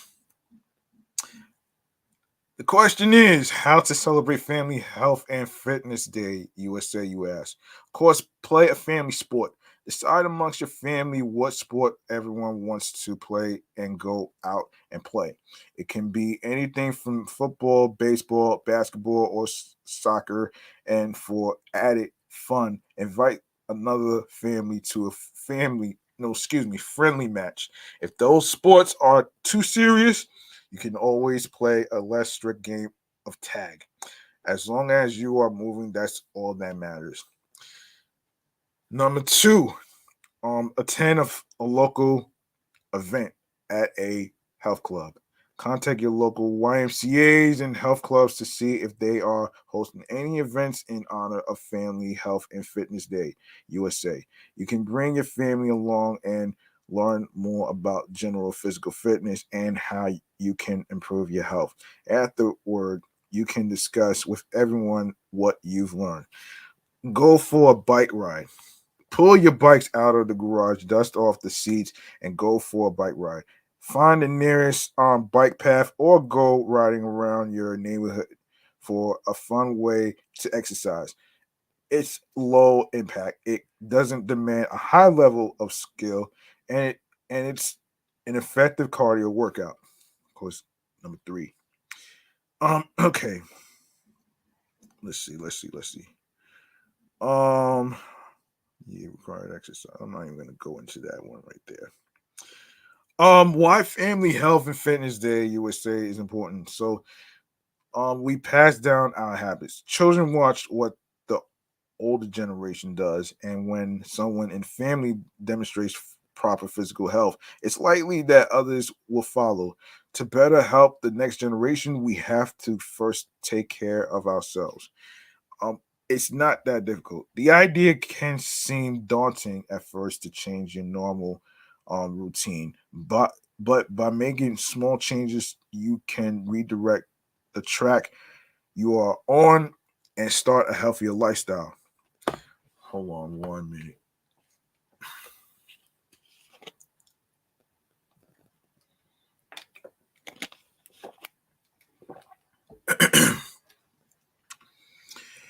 um, there's plenty of benefits like having more energy and a longer life expectancy. Stop the epidemic. From the data, we have a lot of unhealthy habits that can lead to serious health risks. Some of these risks can be silent killers, which means that it's better to be safe than sorry. By becoming health conscious, you can avoid possible health risk. Of course, obviously, this year it started on September 24th on Saturday. Next year is going to be September 30th, which is a Saturday, and 2024 will be September 28th. 2025 will be September 27th, and 2026 will be September 26th of Saturday. Okay, now that I got that out the way, um, let's see. I'm gonna make sure I didn't miss anything. Let's get to.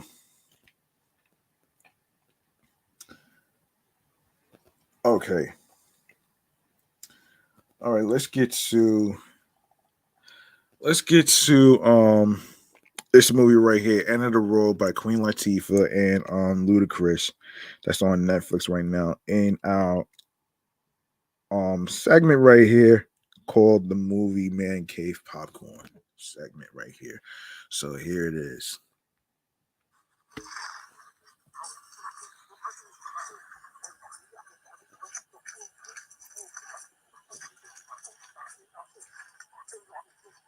All right. All right. So, according to the Hollywood Reporter, um, when you are bringing together two outsized personalities like Queen Latifah and Chris Ludacris Bridges for a family car trip deep into redneck territory, the least you could do is make it a little funny. But the Netflix feature End of the Road, not to be mistaken for Boys to Men's song from the Boomerang soundtrack, plays things more or less straight. Um, eschewing comedy for a run of the mill thriller that winds up being neither original nor particularly thrilling. Directed by TV veteran Millicent Shelton from 30 Rock, Blackish, Jessica Jones, and many other shows. The feature heads to familiar places despite focusing on a black family caught in a dangerous white world of drugs, guns, bigotry, and violence. There's definitely some gas in its tank in the opening sections, which are somewhat promising. But then the story takes a predictable route that fails to deliver enough suspense or interest to go the full distance. Of course, obviously, it came out September 9th, in case you missed the premiere on Netflix. Of course, it stars Queen Latifah, Chris Bridges, Bo Bridges, Michelle Faith Lee, Sean Dixon, and Francis Lee McCain. Director Millicent Shelton, screenwriters Christopher J. Moore and David Ligari. And of course, it's rated R, an hour, 1 hour and 29 minutes. What gives End of the Road some potential early on is its setup. Brenda, played by Latifah, is a recently widowed mother who can no longer afford life in Los Angeles. So she packs up the minivan with her two kids. Kelly, played by Michaela Faith Lee, and Cam, played by Sean Dixon, and her pothead younger brother Reggie, played by Ludacris, to move to her mother's place in Houston. If you look on the map, you'll see that such a drive will take Brenda and her family through plenty of desert and at least one state, Texas, that voted red in the last presidential election. Shelton and writers Christopher Moore and David um, Ligari um, milked that premise for all it's worth. Perhaps never better than in early scene where Brenda faces off and wisely stands down against a pair of hunky tunk racists who try to block her path. After that, End of the Road gets both serious and seriously silly when the family runs into a drug deal gone sour, leaving them with a stolen bag of loot and nowhere to hide. Enter Bo Bridges playing a sheriff who's been teleported into the movie from reruns of either The Dukes of Hazzard or Smokey and the Bandit, who joins a collection of unsavory locals that also includes a meth head, Tabitha Shawn, and a skinhead, Keith Jardine.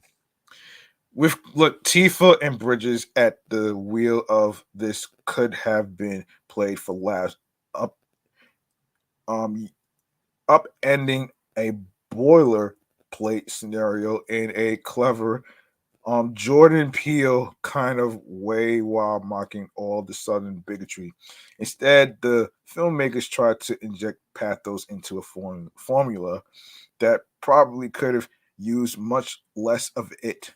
When Reggie says, maybe I'm just an assistant manager at Chick-fil-A, but that don't mean I don't have my own dreams too. In all earnestness, you've got to imagine even Ludacris found that line a bit funny. Like the writing, the directing is serviceable, with the leads doing their best with what feels like subpar material. The action sequences tend to lack verb and the locations. A roadside motel, a diner, a trailer park, a creepy country home with a dungeon seems to have been chosen from a B movie Rolodex, scoring on omnipresent but fails to bring additional thrills. This, by the way, doesn't mean that End of the Road is unwatchable. And if you are looking for something quick and easy with some expected twist, it serves its purpose. It's sort of like programming your GPS before a long drive. You always know where you are going all the time. Okay. Okay. Let's see if I missed anything else. Let me see. Oh, The Rock. Let's talk about The Rock's movie, Black Adam for a sec. Um, yes,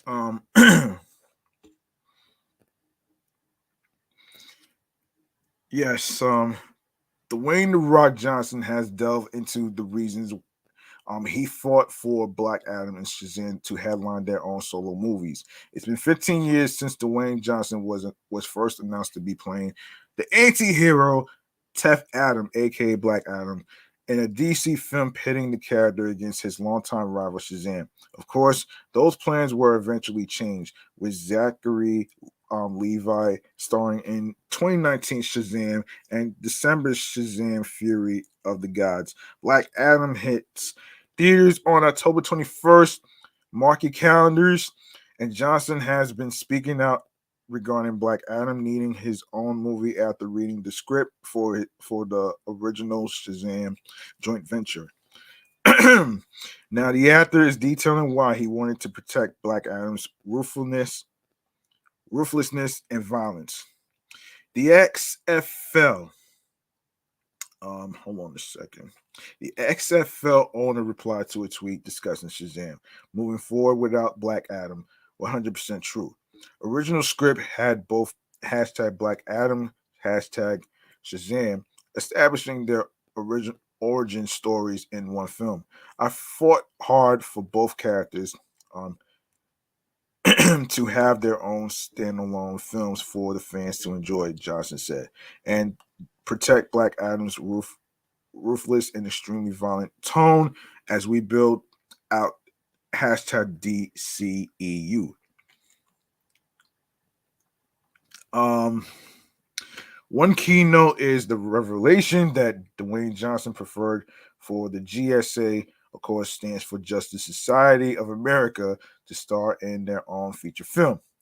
Similar to Black Adam and Shazam, instead of getting their own film, the GSA will star alongside Black Adam with Noah Centineo playing Adam Smasher. Aldous Hodge portraying Hawkman, Pierce Brosnan taking on the role of Dr. Fate, and Quintessa Swindle playing Cyclone.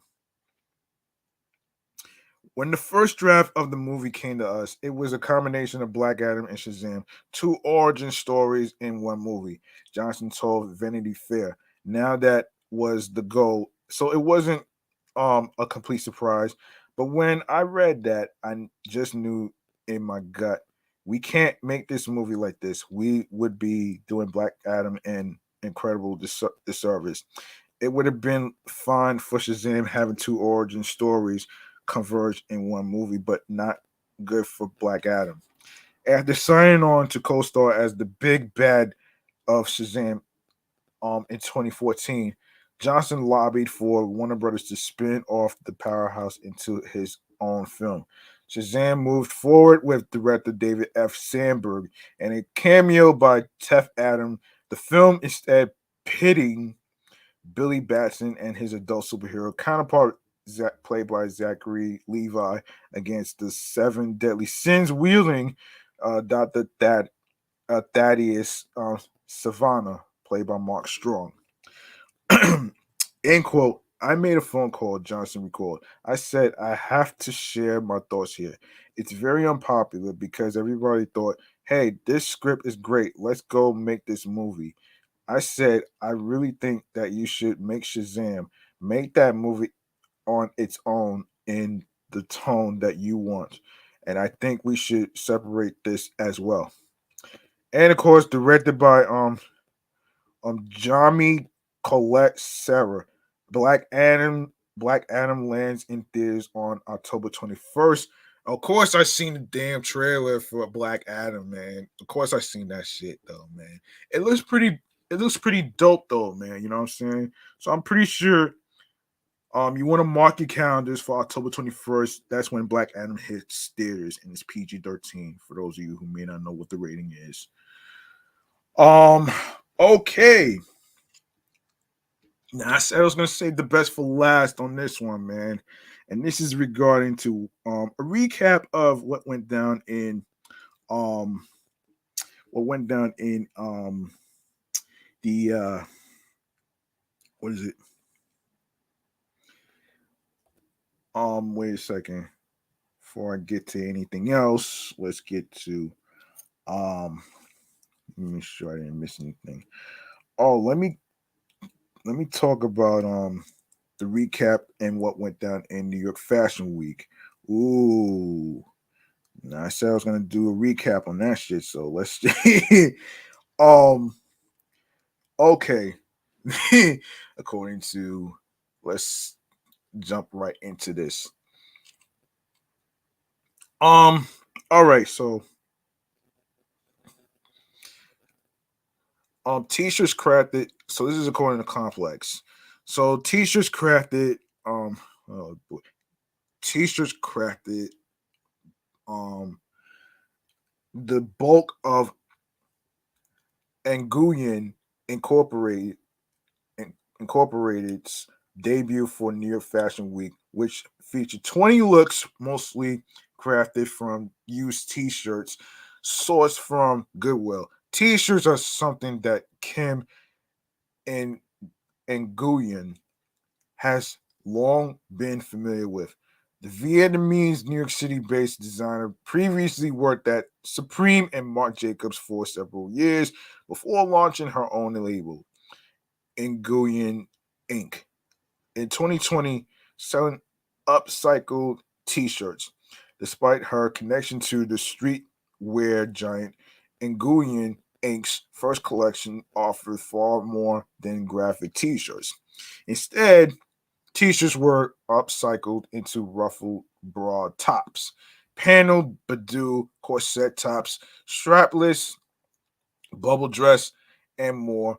The most eye-catching upcycled works included multicolored asymmetric hold on a second. Asymmetrical strapless dresses and batwing um sleeve tops with t-shirt yarn fringes. At the label's live presentation in Chinatown, skateboarder Patrice Demond traded in Supreme's denim jeans and graphic t-shirts for Nguyen Inc.'s upcycled patchwork cotton jersey tank dress.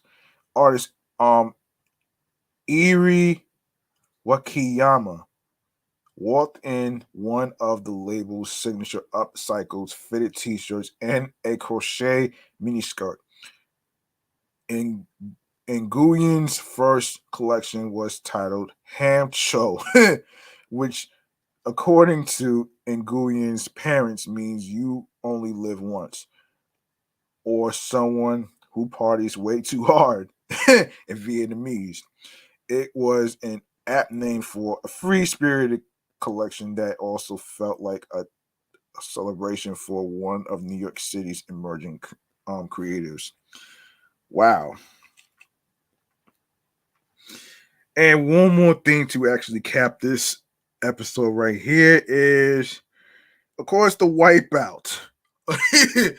The wipeout. We have to talk about the wipeout here, man. Oh man.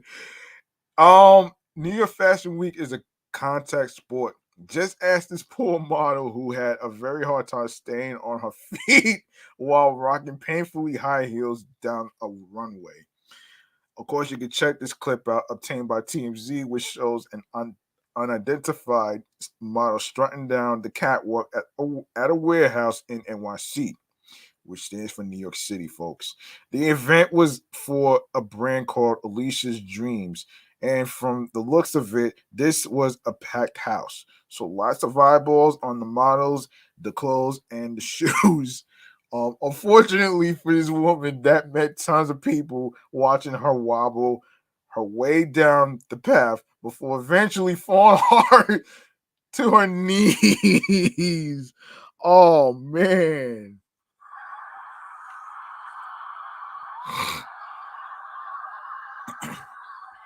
As they say, the show must go on, and she collected herself to continue doing her thing.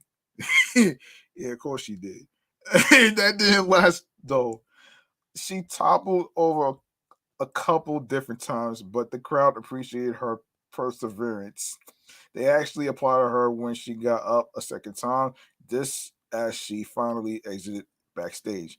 Safe to say, it was a rough outgoing. In the end, she wanted nothing to do with her footwear. She ditched the heels when all the models reemerged for a final bout. We mean that literally. She came out barefoot.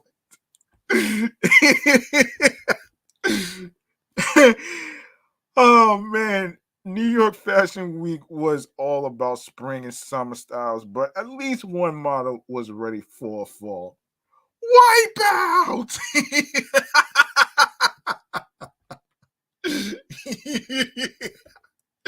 Oh shit!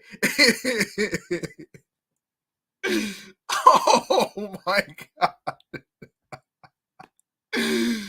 Oh man, that's funny right there, man. Oh man, I had to laugh, man. This is why this is why laughter is the best medicine, man. Because without it, you would not be able to you would not be able to do you would not be able to do your thing right here. So anyway, man, let me just put myself back on screen. Of course, you're more than welcome to actually make a charitable donation to my Cash App, which is $G Money Stacks 555. That's capital G, lowercase MONEY, capital S, lowercase TACKZ, 555. Once again, it's not about breaking the bank. It's all about doing the best you can as a human being on whatever amount of money you decide to do will be appreciated. And last but not least, we are going to go into our very last segment of the night. We're going to go into stream choices on the go. Here we go. Of course, you like what you heard in today's episode or any previous episodes whatsoever. And of course, the tips that I just gave you of being aware of your surroundings in terms of whether you're in a train station or anywhere else whatsoever. Of course, show some love by following Off the Meat Rat Chainz New York podcast at on Facebook and Instagram, and alongside with my other shows that I do, which is Excellent Fun Vibrant Talks podcast, which is also on there as well. Even though the username is still the same, which is Excellent Fun Vibrant Podcast. And when you type in the search engine, you're gonna see the award that's added on there already, which is Talks. So there you go, right there. It's still the same show. It's still the same page. So you're not gonna be confused about any of this right there. Anyway, you could also follow my review show, which is Meticulous Vibe Juice Podcast. With 85 episodes already dropped already. And of course, be sure you turn on your notifications for any updates on rescheduling, reshuffling the podcasting recording schedule and stuff like that. And of course, yes, this has been a great episode right here. And without further ado, we're going to go to the link in bio, man. If you miss any previous episodes whatsoever, where it says linktree/GMoneyStacks555.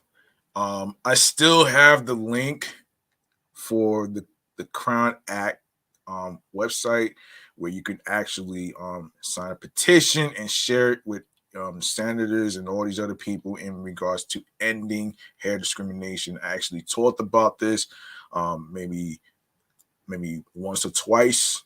So yeah. And of course, actually,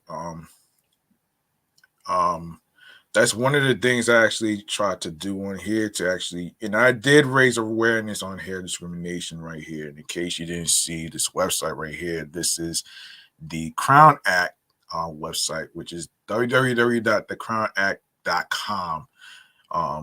So there it is right there. And of course, you're more than welcome to leave a voice message on anchor.fm/gmoneystacks on anchor.fm, so you can actually of course you can send me your thoughts on the topics that was being discussed in these episodes, including this one. And of course I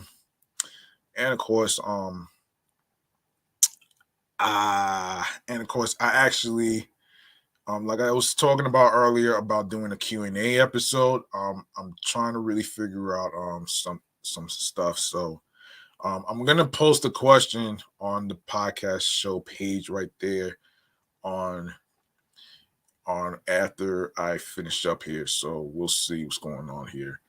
And of course, speaking of Anchor, man, that's where we're gonna start with right there. So listen to this. Follow this podcast platform right here on every streaming platform that I'm going to be listing right here. That's in the link in bio where it says linktree/GMoneyStacks555, starting with Anchor, Audacity, Audible, Audioburst, Amazon Music, Breaker, Castbox FM, Breaker, Listen Notes, Moon FM Podcast, Player FM, Pocket Cast, Podbay, Podfriend, Podopolo, Podorama, Podcast Index, Podcast Addict, Podchaser, Podverse, Reason FM, Spotify, Stitcher, TuneIn Radio, Google Podcasts, and of course, you're more than welcome to actually leave a 5-star rating on Podchaser, Podfriend, and Spotify.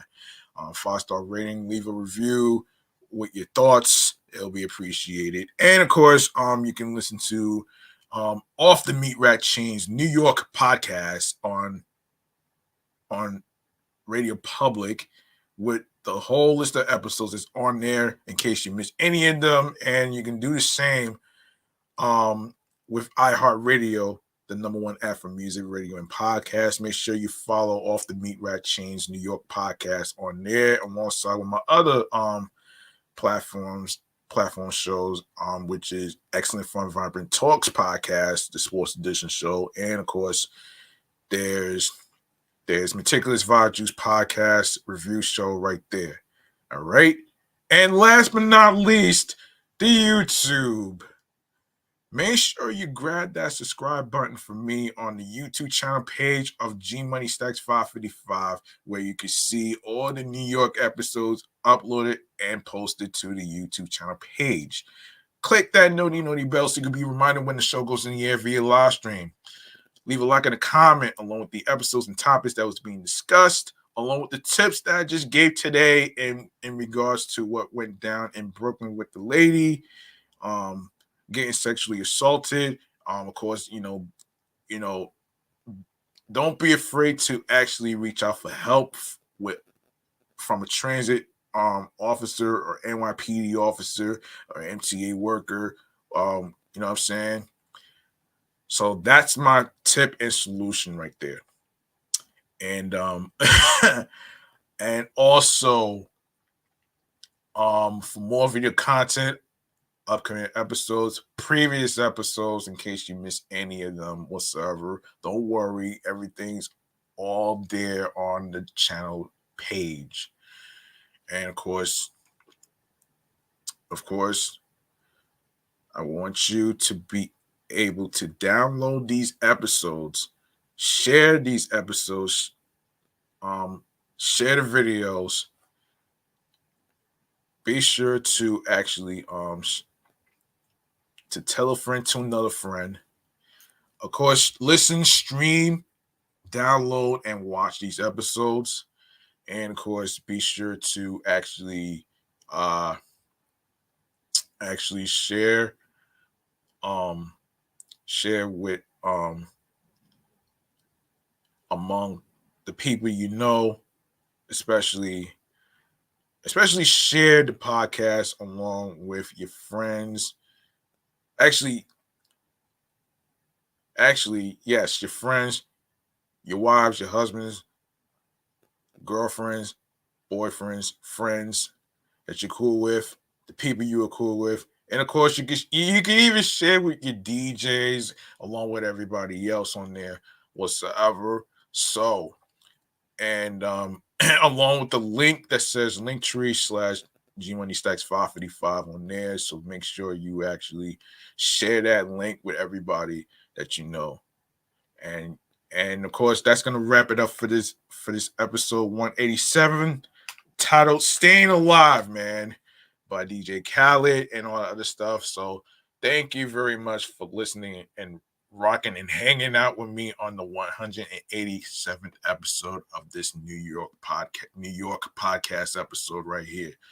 And listen, man, there's gonna be more topics, more trending topics, more serious, more funny topics to talk about, and perhaps maybe some tips that you might need and stuff. So as far as like real life situations, as far as like you wanted to start a podcast or whatever, so make sure you tune in every week, and make sure you be careful out there, be safe out there, be aware of your surroundings, especially in train stations, buses, and events of musical performances, crowded areas and stuff like that. And make sure you take some friends with you. You know what I'm saying? And most importantly, remember, the grind does not stop. You can't rush the process. You have to trust the fucking process. New York wasn't built in a day. Find your voice, and of course, be confident in your voice and the craft on whatever you're trying to do with your career, whether it's radio personality, podcaster like myself, and along with other careers that you decide to do. Be sure to be confident. Be confident in what you're trying to do, and of course, yes, confidence is key, and consistency is key. And being able to be more relevant and stuff. You know what I'm saying? So, and of course, find something that makes you smile mentally, physically, and spiritually, and what clicks to you in your zone. And alongside with having that tunnel vision, you know what I'm saying? You need tunnel vision if you're going to be having your creative juices flowing. I hope you feel what I'm saying. All right. I'm G Money Stacks. Thank you very much for listening and tuning in and rocking with me. And I'll see y'all next time in the next episode, 188. And of course, like I said, man, I'm really doing the best I can to actually, give tips and solutions to certain things. And as far as like people want to start a podcast or whatever, I mean, I don't do that in every episode, but because of, certain things had came up for me, which I'm not going to get into too much of it. But anyway, man, this is G Money Stacks, aka the Greginator, creator, host with the most of 3 multiple podcast shows whatsoever. I ain't going to be out of here, man. I'm off this shit. Peace and one love. Be safe out there and take care of one another, man. And you only have one life to live, and be good to one another. Peace and one love, and have yourselves a good night, folks.